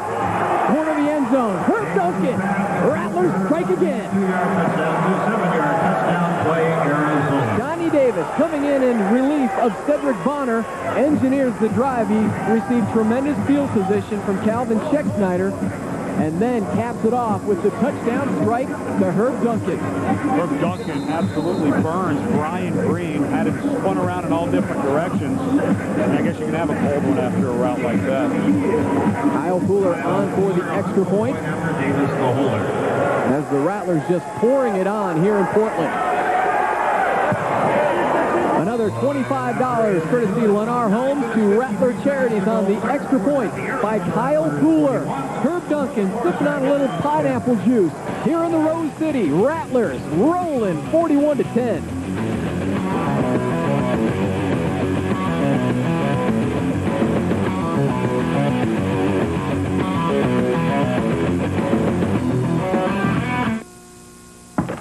Hey, check it out. We got the double jack footage. It is so, boss. Jackson, is this your foxy lady? No, Helen is... I work here. Right on. Bummer. Women's liver. Chauvinist pig. Whoa, mellow out. Let's fire up the beta. That jumbo jacket, primo. The fresh lettuce and tomato is blowing my mind. Just 99 cents? Now that's a happening burger.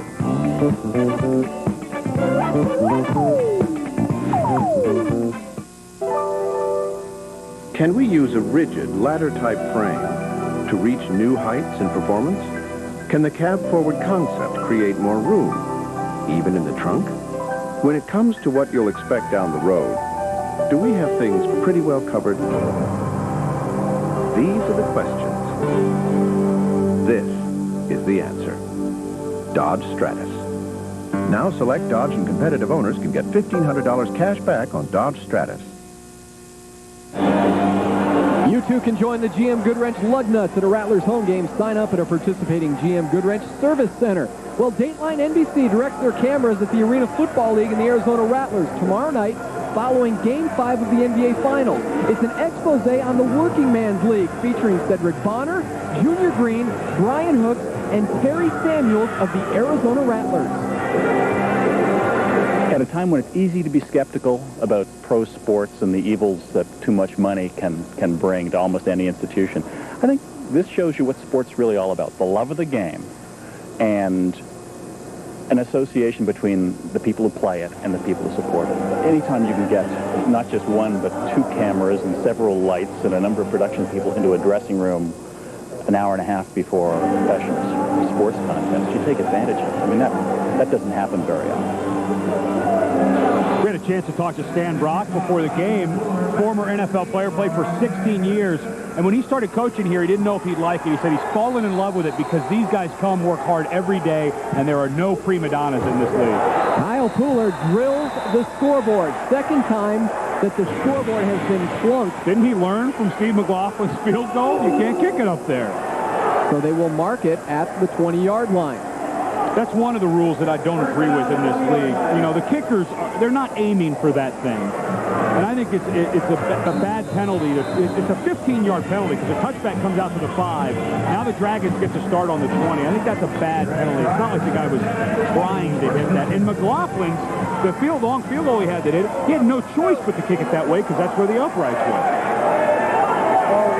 Jason Styles still in as the Forest Dragons quarterback to begin the second half. Trailing 41-10. Styles going deep for Brian Green.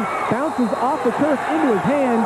One referee ruling it incomplete, and he will overrule the referee in the end zone who called it a touchdown.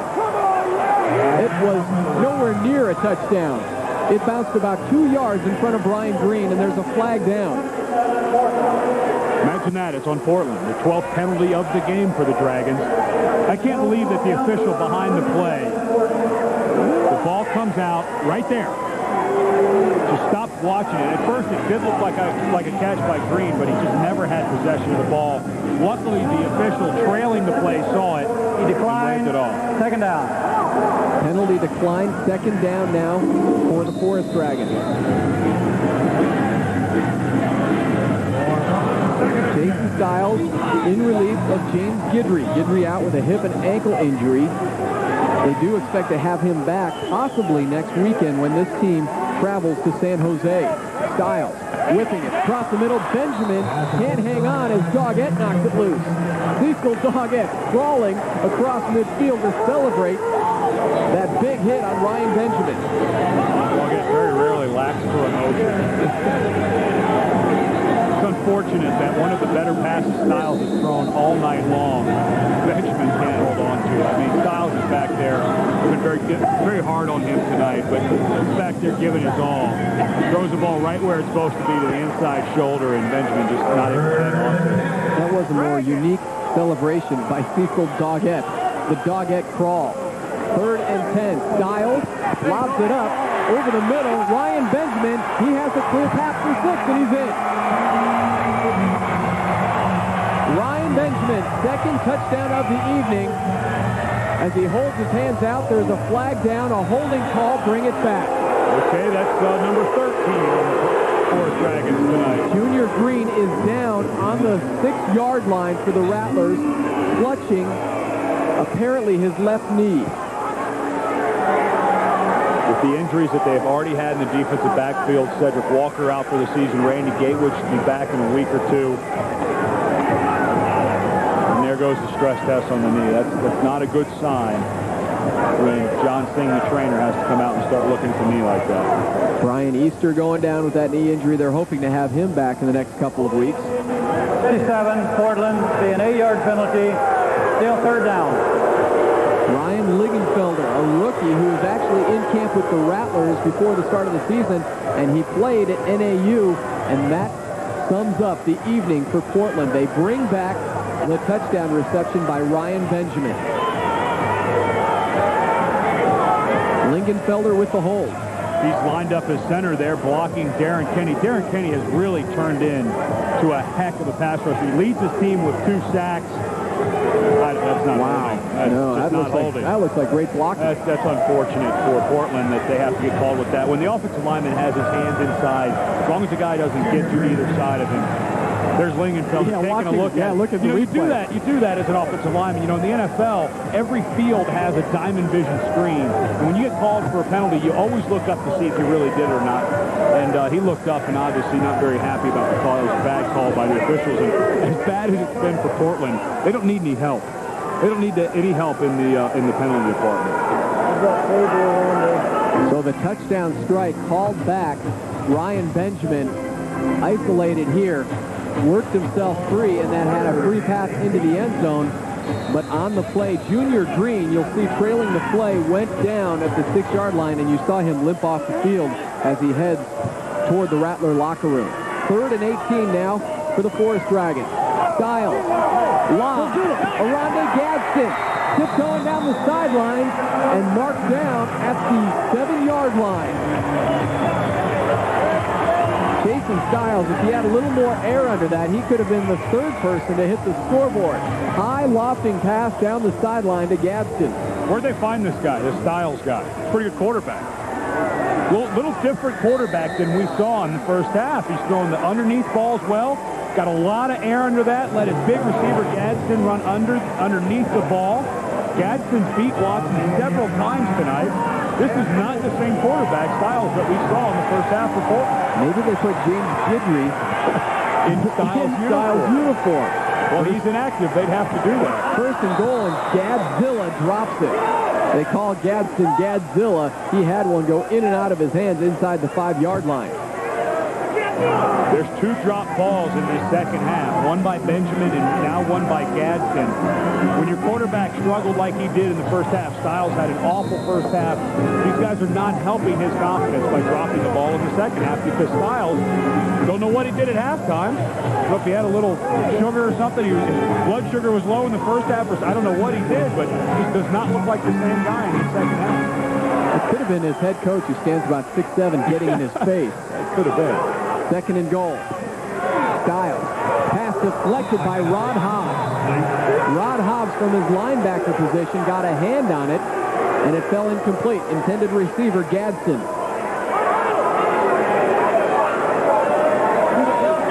Hobbs went to camp with the Rattlers during the preseason. Again, stuck around just in case of injury, and he's been a presence on offense and defense.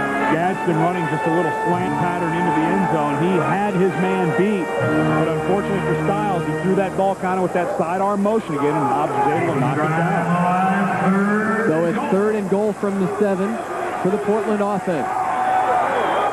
Couple of drop passes, a touchdown called back.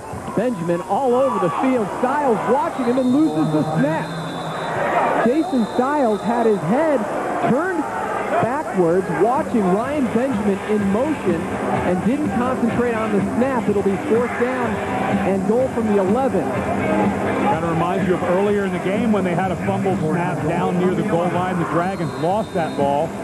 Luckily for them, though, Styles this time able to scoop that one up before all the Rattlers pile on top of him. Styles comes over after taking the play from his offensive coordinator, Bob Cortez. And Portland will go for it on 4th and goal from the 11, trailing 41-10.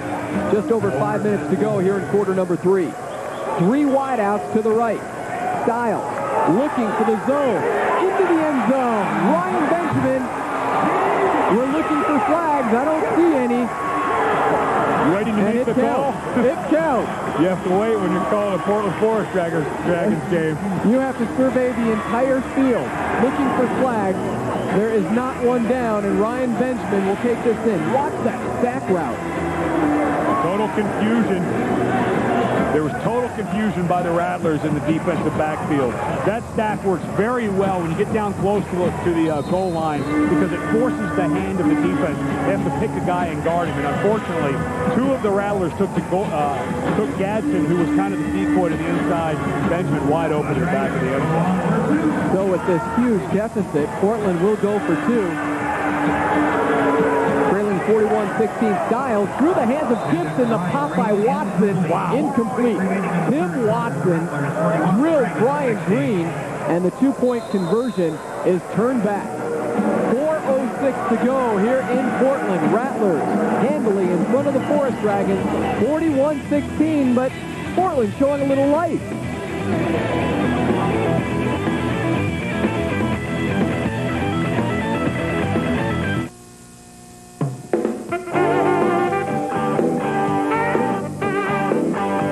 Need a hard-to-find part? Checker can help. Come on, let's work together. Because Checker understands every car, truck, wagon, or van. Checker ASC certified parts pros have the power. Thousands of parts in stock, 1 million more available within a day, and all at the low price guarantee. Checker. Let's work together. It's the moment of truth. Do not look directly into her outfit. Regine's mom meets her boyfriend. Is there any mental illness in your family? Not anymore. All the really crazy ones killed each other. And though he makes a good impression, This one's a keeper, Regine. a little rooftop passion Mommy, it's not what it looks like. Good cover, baby. could ruin everything. I bring you goodies. You're up here giving yours away. On the next living single. Tonight at 10:30 on WB61 and Cox Cable Channel 6. The most comfortable seat in the house is back for all Rattler home games. Enter to win your spot at any Metro Phoenix room store where they put it all together and save you more. And Ed, I've put in a big plug for us to sit down there. I'm not doing it. I'll be in the booth. You sit on the couch. I'm not having those guys land in my lap, Cal. Hey, as close as we were. I won't sign the waiver. As close as we were at halftime. That type of separation is okay in my book. McLaughlin, hard off the net. Bagley finally falls on it in the back of the end zone. Marvin Bagley, who does not get a lot of return as a flag is down on that kick return. But it's been Hunky Cooper and Calvin Schicksnyder throughout the season. Marvin Bagley with not enough experience to learn how to play those nets. You can do it all you want in practice. It's a whole different ball game during the game. Whole different ball of wax when you're back there during games trying to take that thing off the net. And you know what's interesting, Ed? We were talking about this before the game. That the Rattlers practice over at East High School. They do not even really get much practice time in at all inside the arena, off the net. And that's the case for most Arena Football League teams. Hunky Cooper and the rest of the crew really get their practice in during the week at an outside field. Hunky's been in the league 6 years, though. Do you know how many of those balls he's taken off the net? Marvin Bagley, a rookie, that is his first time this year that he's had to field the ball off the net. And didn't do it very cleanly that time. And you could tell. And it shows. Under 4 minutes to go here in quarter number 3. Donnie Davis again taking over for Cedric Bonner, who will have the rest of the evening off if the Rattlers maintain this huge advantage. Schicksnyder takes it in along the sidelines and trips up and out at the 18-yard line. Donnie Davis has been real solid here in relief of Bonner. Again, though, I like what Danny White's doing with his offense. He's kind of letting some underneath stuff. Tony Henderson, the right guard, releases immediately, gets downfield, and throws a nice block on Brian Green to spring Calvin. But just a nice little throwing underneath package, some short stuff. That's Donnie Davis' strength, is just get the ball to his receivers very quickly and let them make plays downfield. But good hustle by Tony Henderson. Had a little mouth injury earlier in the game. Didn't get word on what happened. Now is eligible as tight end in the Rattlers offense. Davis, another quick pop, this time to Kevin Knox on the other side, and Knox takes it to the 20-yard line. So he goes right side to Shake, left side to Knox, and Donnie Davis just keeps completing passes. On his first drive, he led the team to the touchdown strike. Donnie Davis to Herb Duncan, and now the Rattlers have moved it to the 19-yard line of Portland. Danny White is doing a very smart thing right now. He's up 41-16. This team's pretty much in the books. He is showing other teams his entire playbook because he wants those teams, when they get ready for him, watch him on film, when they're getting ready on defense, they got the underneath screen, they got this, they got that. It just makes it that much more difficult for defense to get ready to play. He's throwing the entire playbook at Portland right now. Shakes on the fly. Donnie Davis pumps. Looks for Tom Gibson, and the pass is deflected. They were going to a screen play, and Donnie Davis sent it over to Tom Gibson before it was batted away. Gibby looking for his first reception, and would that have been something to see the big 6'7", 270-pounder take one in? And he had some running room. There were a couple defenders on that side of the field, but Gibby was standing there all by himself. What a shame. But again, Danny White is just, he's got the playbook wide open, and he's just running his finger down, and he says, hey, you know what? We haven't run that this year. We're going to run it. Because when we go to play Orlando next week, one of the best teams in the league, I want them to be worried about everything that we can run. I want them to have to prepare all week long for the entire playbook. Rattlers now signaling for timeout. Donnie Davis will go to the sideline. We will take the timeout. 1 minute, 30 seconds to go here in quarter number 3. Rattlers on top of the Dragons, 41-16.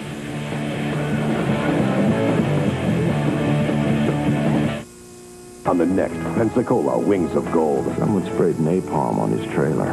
Set it off. A serial bomber targets the Marine Corps. It means I'm next. And the team must save Colonel Kelly and his daughter. Not opening! Lock the jam. Doors won't open. She's about to blow! You take a man's child and you take its future. James Brolin stars in Pensacola Wings of Gold. Saturday night at 11 on WB61. Our next TV game will come at you Saturday, June 20th, when the Rattlers take on the Orlando Predators at 7 o'clock. That is 1 week from this Saturday. The Rattlers and the Predators on the WB, and we'll be coming to you, hopefully, from the best seat in the house, the couch. Donnie Davis, 5 of 7, 48 yards, and a touchdown here in the third quarter. Fake pitch. Davis lobs it now over the middle. It's Marvin Bagley, and Bagley takes it close to the first down. Davis dumps off to Bagley on the screen. I've seen every game that the Rattlers have played this year. We've done a lot of them, and they are throwing stuff that I haven't even seen in practice for the Rattlers. Here they're going to take Bagley, who's lined up as a wide receiver, the slot receiver. He lets the lineman go past him. He comes back underneath, and they run a little screen. What a great wrinkle. Again, Danny White just wants Orlando, the Predators, to see everything they've got, so they have to prepare for it. And Davis is very comfortable. You'll see his numbers very comfortable in this role because he's been taking most of the snaps the last few weeks in practice, and the Rattlers have tried to allow Cedric Bonner to rest that ailing left shoulder.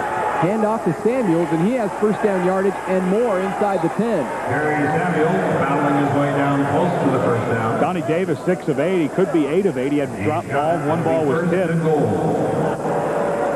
Terry Samuels, earlier we talked about cutting back. This is a little different. You can cut back early in the run because that defensive end on the backside of the play is not squeezed down yet. That's why he was able to get the first down. But before, he cut back way too late in the play. Backside defensive end is in position to make the play at that time. This should be the final play of the third quarter. There's 10 seconds left to go in the quarter. Davis with Scheckschneider in motion. Takes the snap. Davis. Quick pop looking for Samuels, but it goes in and out of the hands of Andrew Mitchell, and the quarter comes to a close. So the Rattlers will have it on second and goal when we begin things in the fourth quarter.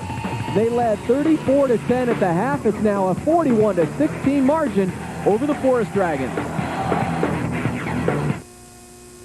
America West flies to towns of every size, all over the country. In fact, America West flies more non-stops to more places than any other airline in Phoenix. And you always get reasonable rates and assigned seats. So whenever you need to travel, or whomever you need to see, just book your flight on America West, the airline with more non-stops to more places.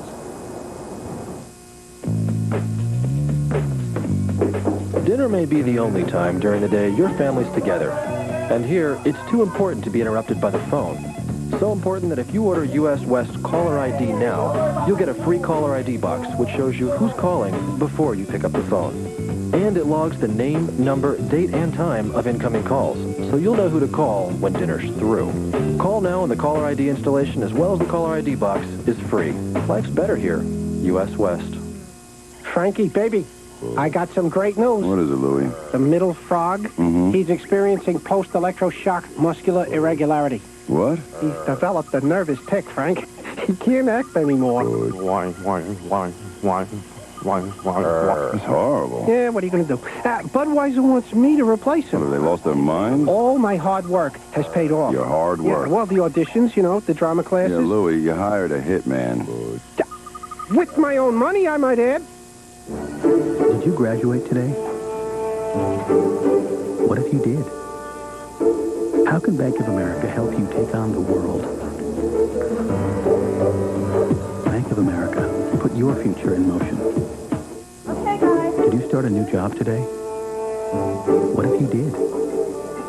How can Bank of America help you make the most of it? This is the great one, man. Okay, fine. Bank of America, put your life in motion. With the Rattlers up 41-16, here's your possession breakdown, courtesy of Coca-Cola. You need a coach because cheering is thirsty business. 2 touchdowns for the Dragons. I don't really need to say a whole lot more than that. Graphics says it all. First play of the fourth quarter, Donnie Davis on 2nd and goal, reached up and thrown down by Akaba Delaney. That is the first sack against the Rattler quarterback in 25 games, but it was not Cedric Bonner. Last year, the Rattlers gave up 1 sack, and it was also on Donnie Davis. So the string of 25 games without Cedric Bonner being sacked remains intact because this sack, Mark Tucker just gets beat inside. Cannot get beat inside. You got to run your man upfield. Tucker's got to get Delaney to run up the field, push him by the quarterback, but the streak remains intact. You're right. You always have to show me up those darn technicalities. 3rd and goal from the 13. Shakes on the run. Davis, plenty of pressure, finds Flint Fleming for his 3rd touchdown of the season. Flint Fleming out of his tight end position with his 3rd score. Donnie Davis's 2nd touchdown pass of the second half.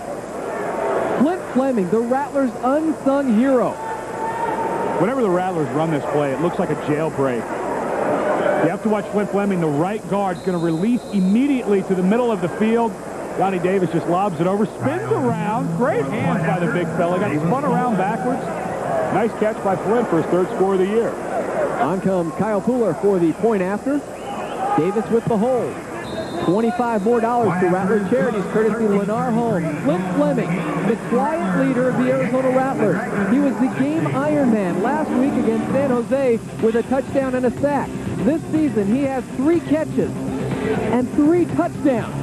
Rattlers up, big time.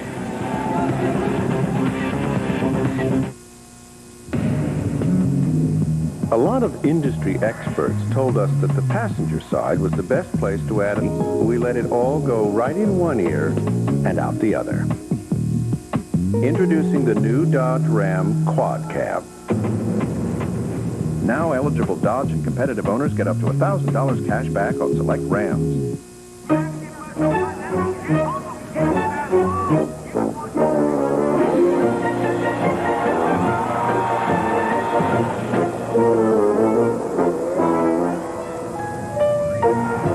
I should be able to go where I want, when I want. Because the last time I checked, there were no leash laws for humans. AirTouch. It could change your life. You have your go-to guys, and then you have your throw-to guys. Checker Auto Parts, the parts you need. The low price guarantee giving us our throw-to guys, Calvin Scheck-Snyder. More big numbers.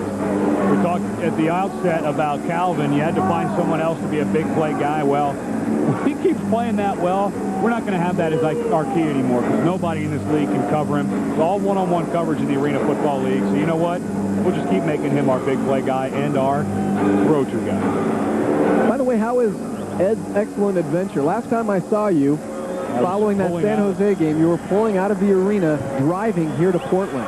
A little over 1,500 miles, and tonight I will finish the drive to Seattle, Washington. A few days in L.A., one night in Weed, California, and then right into Portland. That's a real mecca of activity. Ryan Benjamin sliced down at the 18-yard line. You know what I didn't realize, Tom, is that Weed, California has a north, central, and south. I stayed in North Weed. I stayed on my way out of it. Is that those are the suburbs? Mark Tucker on special teams. The big fella making the play. Rattlers have kept Benjamin pretty much in check tonight. Good coverage downfield. Tucker flying in there, throwing a shoulder. And you got 300 pounds flying at 170. You usually don't have to wrap him up. Just the shoulder pad's going to knock him down. Your former teammate with the Arizona Cardinals, playing with the Cards in 93 and 94. Handoff goes to Travis McDonald. McDonald still going, but stepped out of bounds at the 20-yard line. And now we have Ryan Benjamin tangled up with Cecil Doggett. I think Doggett maybe said something to him. Like scoreboard? That's all it would take to set one of these Forest Dragons off. As much emotion as Cecil Doggett shows, I would imagine the old double penalty. That's the weakest call in sports. Everybody gets off scot-free. Okay, he did it, but he also did it.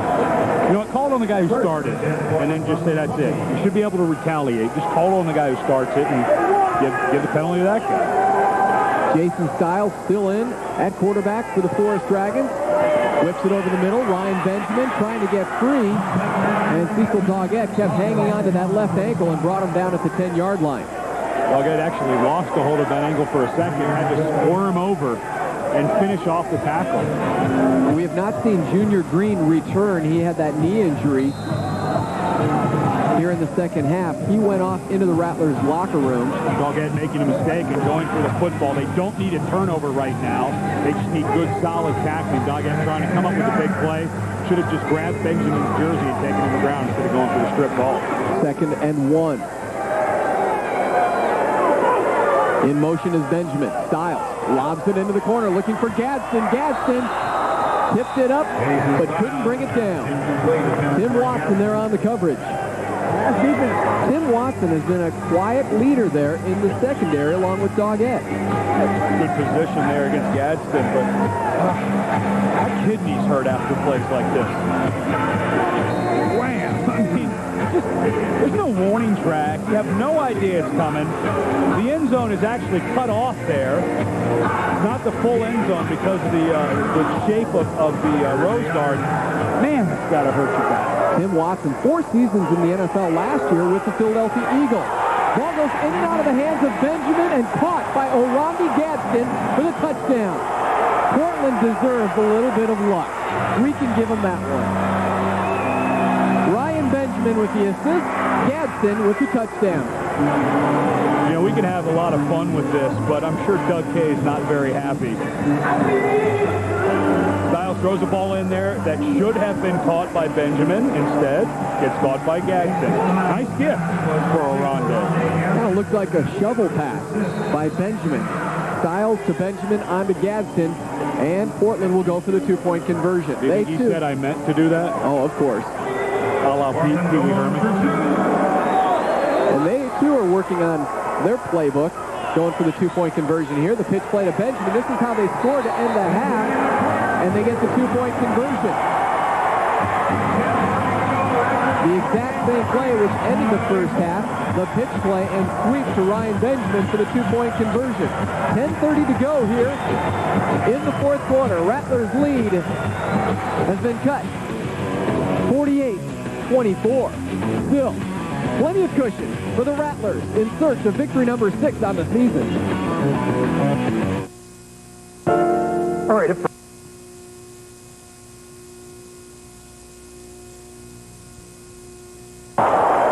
I keep getting reoccurring headaches. Can you do anything for me? Kid goes out of bounds and goes head over heels. I'm pretty sure it's my collarbone. It's swollen. It's my throat. For some reason, it just really hurts. Wow, and all this time I thought you just treated the pros, and here you are giving a shot to little old... Ow! Right now we're going to take a look at the Truly Nolan stinger of the game. We picked this great hit as our Truly Nolan stinger of the game. It's Mark Ricks who hits Junior Green, pow, right in the kisser. Mark Ricks, the leading tackler for Portland, but it's been a rough night since early in the first quarter when that hit took place for Mark Ricks. It's been hurt several times by Calvin Schexnayder. We've seen a lot of extra hitting going on after the play by Ricks, and then last week it was that man, Stan Brock, who had an instant after the game against Milwaukee as he got in the face of Ben Bennett, the former Arena Football League quarterback who's now the offensive coordinator for the Milwaukee Mustangs. But Stan Brock saying yes, he was frustrated. Ben Bennett had been having words with a number of players on the Portland Forest Dragons team, a team with which Ben Bennett used to play. But Stan Brock, after the game, we don't know what actually transpired, but there was an incident between he and Ben Bennett. So there is fire in the coach as well as his players. And that's a good way to show loyalty to your players, too. If Ben Bennett was truly running his mouth to his players, I don't blame Stan Brock for getting in the face of Ben Bennett. Let me tell you something. I'm going to give Stan like 25-1, maybe higher against Ken Bennett. Akaba Delaney with the pass deflection. And Akaba Delaney has been very active here in the second half. Two-point conversion earlier, just a little bit ago against Ryan Benjamin. Blocking for Ryan Benjamin, had a great block. Got the first sack of the season against the Arizona Rattlers, and there was a nice job just kind of patty caking off of Mark Tucker and gets hands up and knocks down the ball. Again, listed at 280. I think they just go across the board and list everybody at 280, but Akaba Delaney last season voted as the top lineman for this Forest Dragons ball club. And shows why tonight. He's had an excellent game. A couple penalties earlier, settled down and had a great game.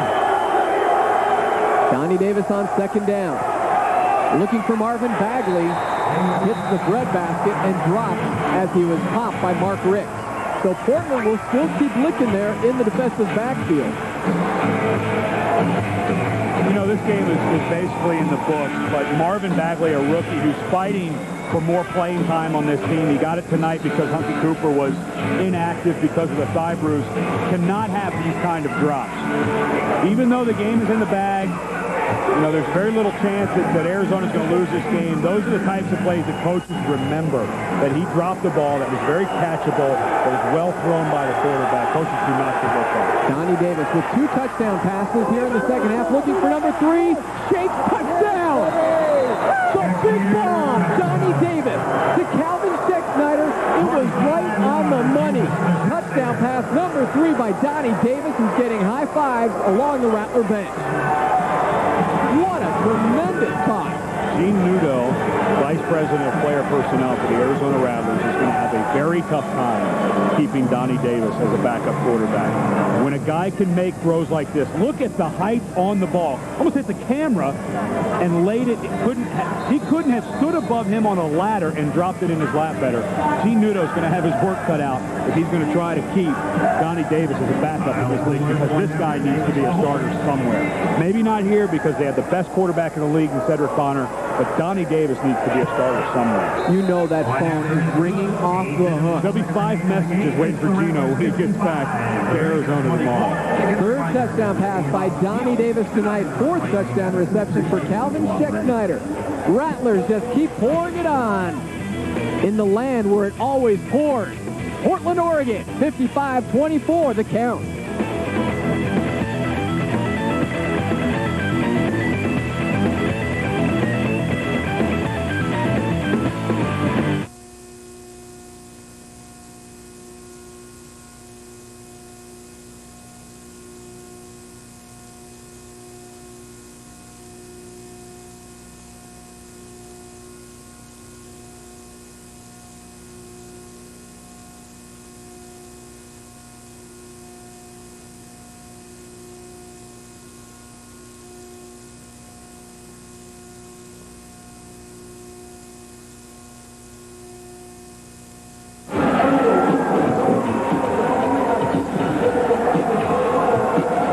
Here in Portland, 8 minutes, 1 second left to go. Donnie Davis, wow, what a toss to Calvin Scheck-Snyder, who now has 8 receptions, 159 yards, 4 touchdowns. So for the season, now Shakes has 24 to lead the Arena Football League. And he came in with 67 receptions, so if my math is correct, that gives him 75 on the year. In game number 7. Wow, that's incredible.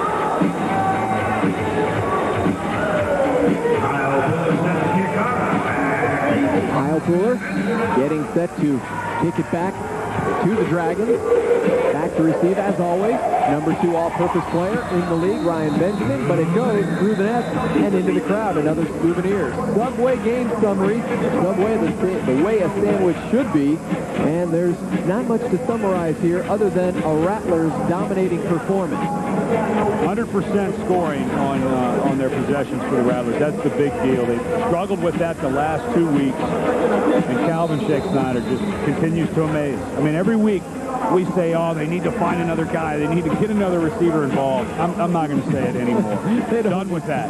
Just keep throwing him the ball. Who cares? He's going to get 180 yards. He's going to score 10 touchdowns. Just keep throwing it to him. And each week we have a production meeting with Dan Stephen, Scott Rogers, trying to come up with new angles, what to present for Rattler fans, but it always seems to be the same theme as Tom Holmes takes it from his fullback position, Tony Henderson, and Mitchell getting into it. Portland's due for a penalty.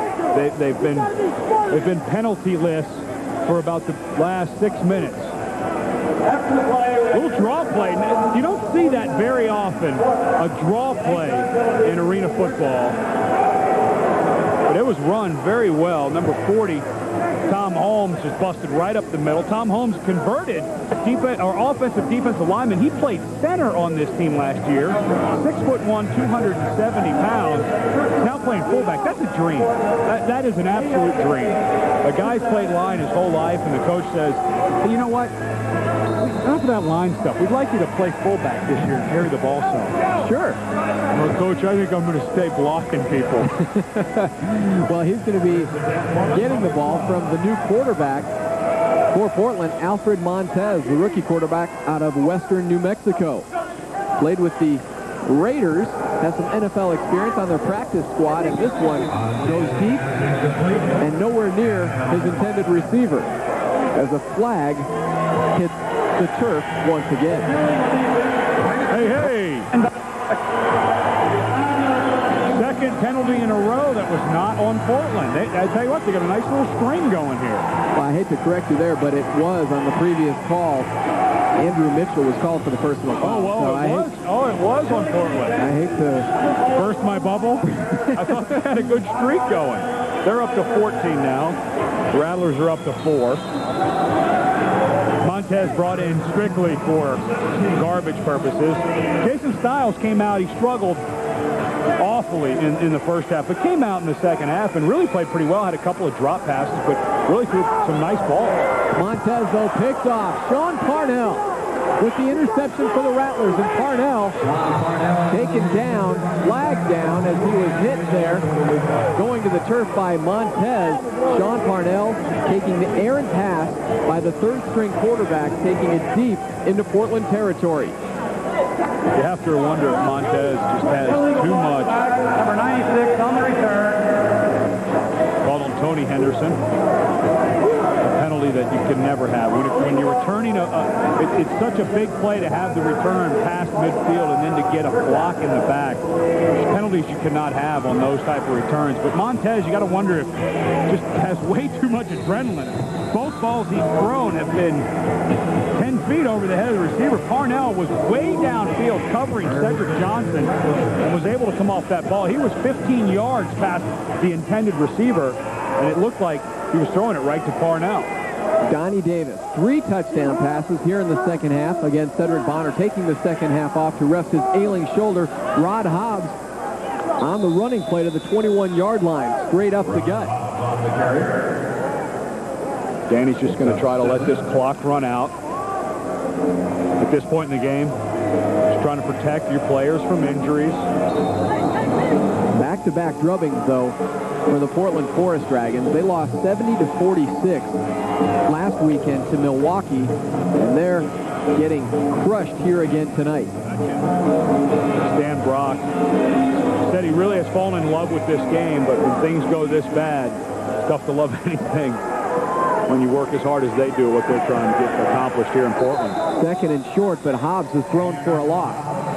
Most importantly, though, the clock keeps ticking for the Arizona Rattlers. Once again, Taco Bell and the Arizona Rattlers host the first ever Rattlers Rally, Saturday, June 27th from 1 to 4 p.m. at the America West Arena.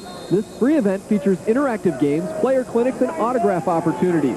Bring a Gordita wrapper from Taco Bell and receive a free Rattlers mini football. Call 514-8300 for more information.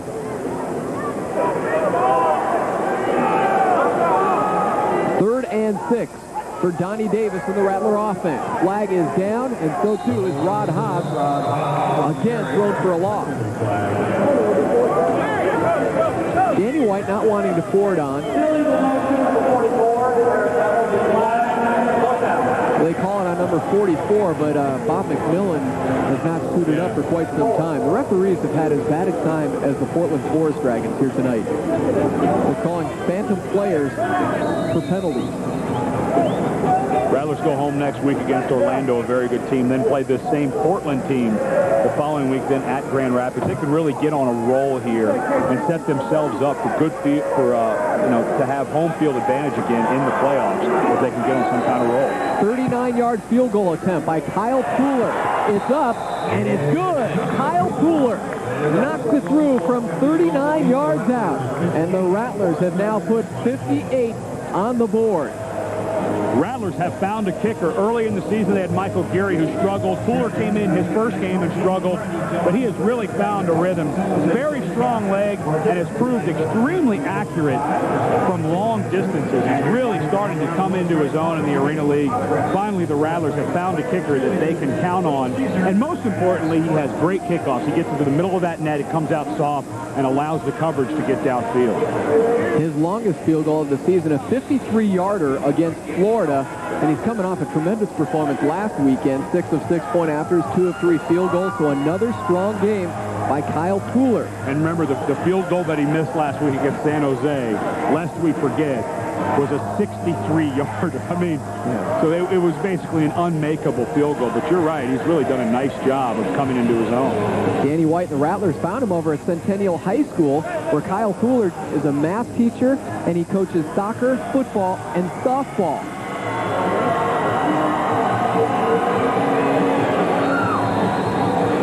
.450 to go on the clock.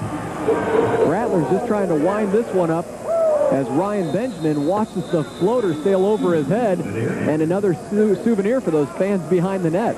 They've been kept busy back there. It was a tough catch. That was a knuckleball flying in there.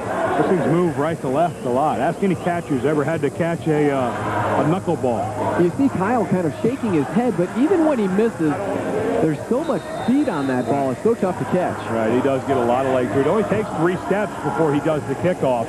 Most guys take 8 to 10, but he drives through that ball with a lot of power.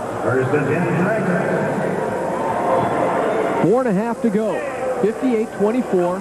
Rattlers en route to win number 6 of the season. Brian Green with the reception. Sean Parnell with the takedown. And how about the play of Sean Parnell? Randy Gatewood still out with that separated shoulder. It's been Sean Parnell, who I feel has filled in the most admirably in the secondary. We already knew about Dog Ed being good, but he's really come to his own. Tony Henderson, great pressure on Montez. Henderson, one of those guys, plays hard the entire game, but I think you're right. Sean Parnell has really done a good job with everybody who's gone down of stepping up his level of play. Parnell, the former Arizona Wildcat, 1st and 10 for Alfred Montez. Wings it right side to Gadsden. Gadsden, ankle tackled and flagged down at midfield. Doggett loves going for those ankles. Doggett's not a very big fella. No, when you're 5'6", that's usually one of the targets. Yeah. Against Gadsden, who goes 6'3", 220 pounds. Tim Watson comes flying in with his head down, and Gadsden says, I don't think so. Another penalty, though, against Portland. Illegal block in the back. No cheating. How many penalties does Portland have? No cheating. You're looking on my pad. They had 11 at the half. I'm going 17. 15. 15. Overshot it. Well, there were a couple missed calls by the officials, so. I might have missed a few in there, too, Tom. I've been scribbling these notes. There could be more out there floating around somewhere. Yeah, we're in trouble if you're the official scorer. Yeah. I have a hard enough time knowing what's going on the field, much less keeping track of stats. Rattlers look sharp as they head back home, fly back into Phoenix tomorrow and get set. A good long week of preparation. This was a short week. They took on San Jose on Saturday and then flew into Portland yesterday. So a short week of preparation. They basically had 1 day of practice to get ready for this game, and it shows. They look horrible tonight. Come on, Tom. I'm sorry. I threw a bone out there. You know, I would have said something. My producer was chatting in my ear. I missed it. Sometimes I miss those beautiful little nuggets. There you go. 17 penalties. Newman. I knew there was more floating around out there. I gave it my best. That is a lot of penalties. And another whistle. They just won't let this game end, will they? When you look at those penalties, it's a little deceiving because they only have 61 yards in penalties. But remember, most of the penalties are also, the field's half the length of a normal football field, so are the penalties. So double that. In regular football, that's like being penalized 120-plus yards. And I'll tell you what, there was no penalty on that play, and there should have been. I think the referees have finally taken a cue to let this clock roll. Pass was intended for Gadsden, but there were 2 players offsides on that snap. I think Stan Bryant went over to all the officials and pulled the flags out of their back pockets. Said, guys, I'm taking these from you. You can't play with these toys anymore. Alfred Montez, quarterback in now for Portland, should be comfortable in arena football. He went to a small high school where they played 8-man football. Yeah, he should know how this game works. 2nd and 5 now for Montez. He lobs one deep for Gadsden. Touchdown, Portland.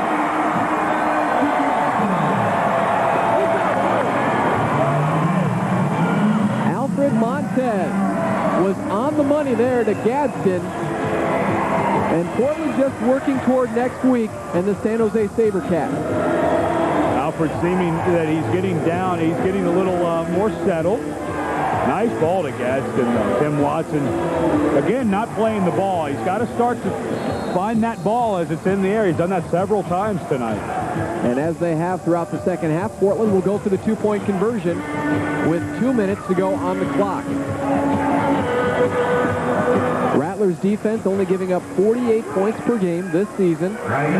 Giving up 30 here with under 2 minutes to go, and Portland going for the 2-pointer. Benjamin, fake pitch. Tony Henderson sacks Montez all over him, but a flag drops. Tony Henderson put on the big charge all over Montez, but a flag is down.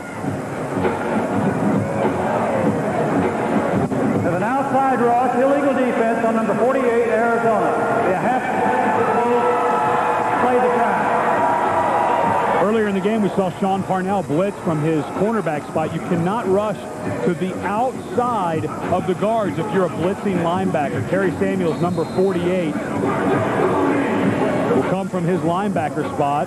He's the right linebacker, cannot go to the outside. He has to come between the centers and the guards. They'll call that every time. That's why Tony Henderson was able to get in there for the sack. He tried to pull a little stunt, move him around the backside, but the official's right on top of it, so they mark it now inside the 2-yard line for Montez. Hands it off to Holmes, and Holmes cannot get over the line. Rattlers defense holds on the 2-point conversion. They said, excuse me, Holmes. Not getting in the end zone. It's a good job of gang tackling. Holmes goes 270 pounds. Converted center from last year. Gets his pads down. Samuels, Herb Duncan, Parnell driving. They had to get that many guys on him because Holmes outweighs them all by about 100 pounds. Herb Duncan, the Taekwondo black belt, came in with the fury and held back the much heavier Holmes, but he did have some assistance. We found out earlier that Junior Green's real name is Jocelyn, his first name. What's Herb Duncan's? Leslie. Yes. I think I'd go by Herb as well. After his father. Gadsden, by the way, 8 receptions, 167 yards, and 3 touchdowns for the Forest Dragons. And he continues to have a tremendous rookie season. And, boy, if you have an early Rookie of the Year candidate, how about Arandi Gadsden? All right, the Mercury, Cheryl Miller and the Merc on the rise again. Be there Sunday, June 14th, for the Mercury's home opener against the L.A. Sparks. Call 252-WNBA for ticket information. It's the Mercury and the L.A. Sparks, June 14th. Ready to raise the roof. Second season for the Mercury. A little onside kick action here. You can see Steve McLaughlin teeing it up in the corner of the end zone. Rattlers now pulling forth 6 players inside the 15-yard line. Needs to travel 10 yards. Gets a high hop, and Terry Samuels takes a licking, but hangs on. Boy, he got smoked. You got to wonder if he didn't get the wind knocked out of him. Talk about an easy target, too. They had a 15-yard rush right at Terry Samuels. Coach put arms in. That's a great job by Samuels to concentrate on the ball, but he just gets killed in the ribs. Andrew Mitchell. Wow. That's a great shot on Terry Samuels' ribs. Luckily for him, he didn't get hurt. Put Hobbs in. Samuels, tough guy, sticks in there.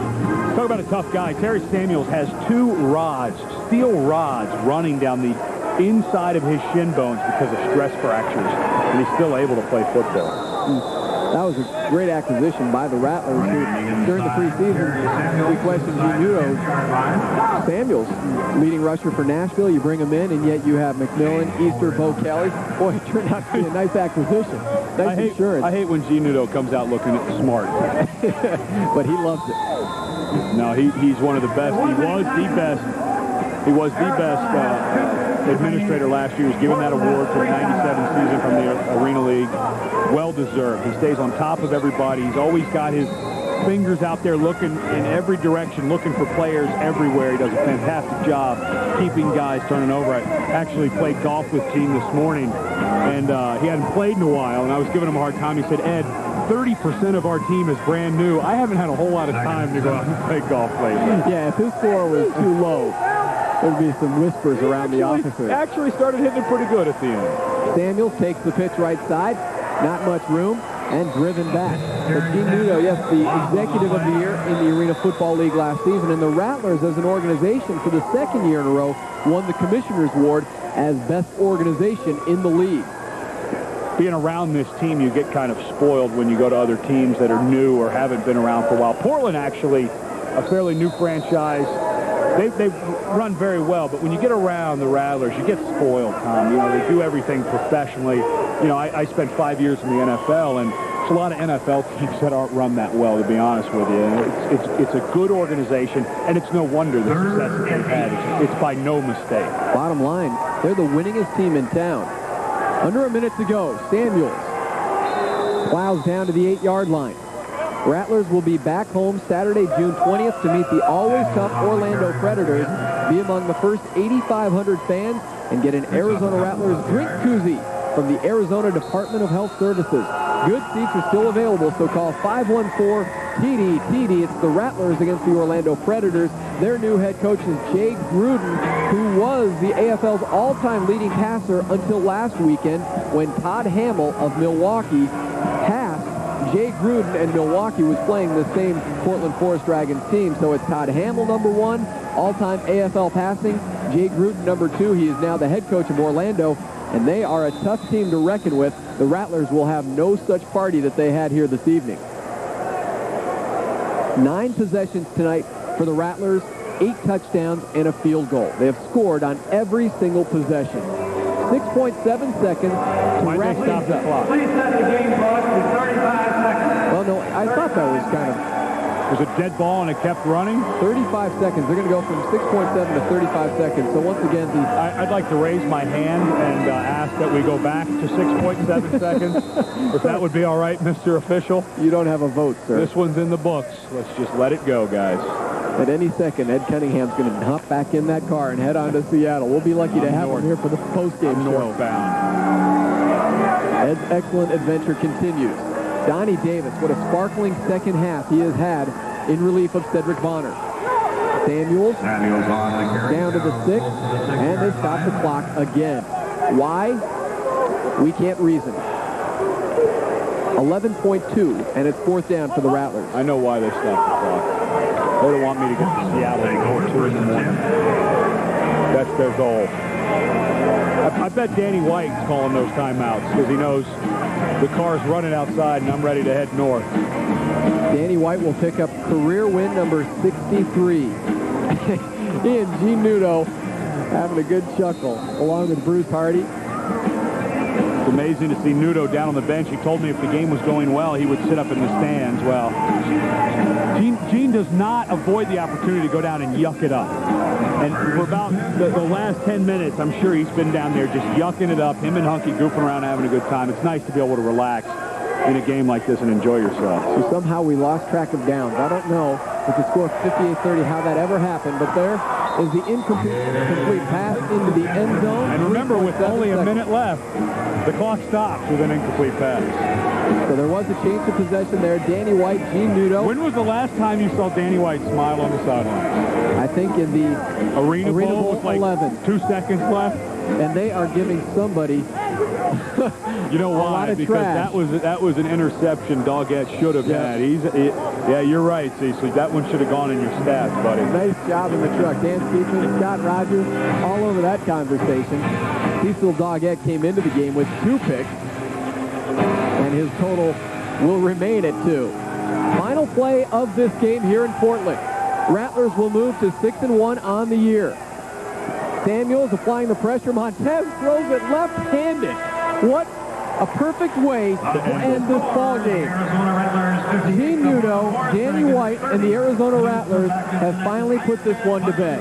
58-30, the final count. Cedric Bonner did the job in the first half. Donnie Davis came on in the second half to put a nice little bow on this victory for the Rattlers. They will move on to take on Orlando next weekend at home at the America West Arena. Final count here from Portland, 58-30, Rattlers over the Dragons.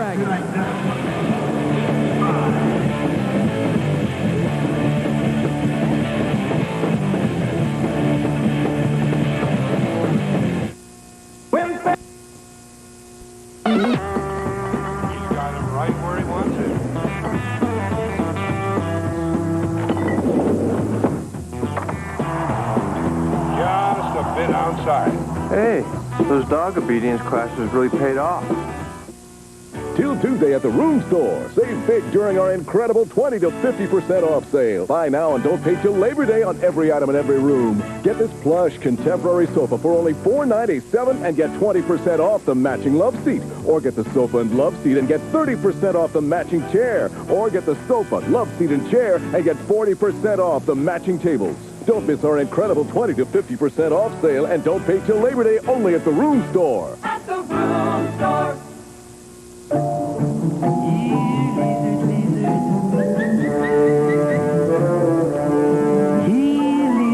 Lizard. Godzilla's hiding, and it's up to you to find him. Just buy a Gordito or a medium or large drink. If you find Godzilla, use your secret decoder to reveal what you've won out of millions of prizes.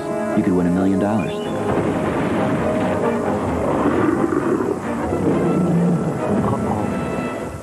I think I need a bigger box.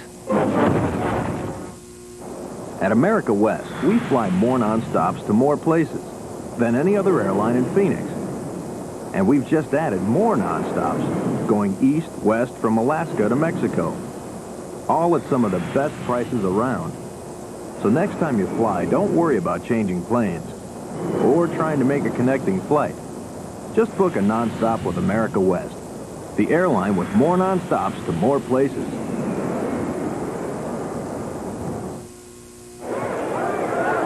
Tonight's outstanding player is our Budweiser player of the game for the Rattlers, Calvin Schexnayder. Another big game for Shakes, 4 touchdown receptions.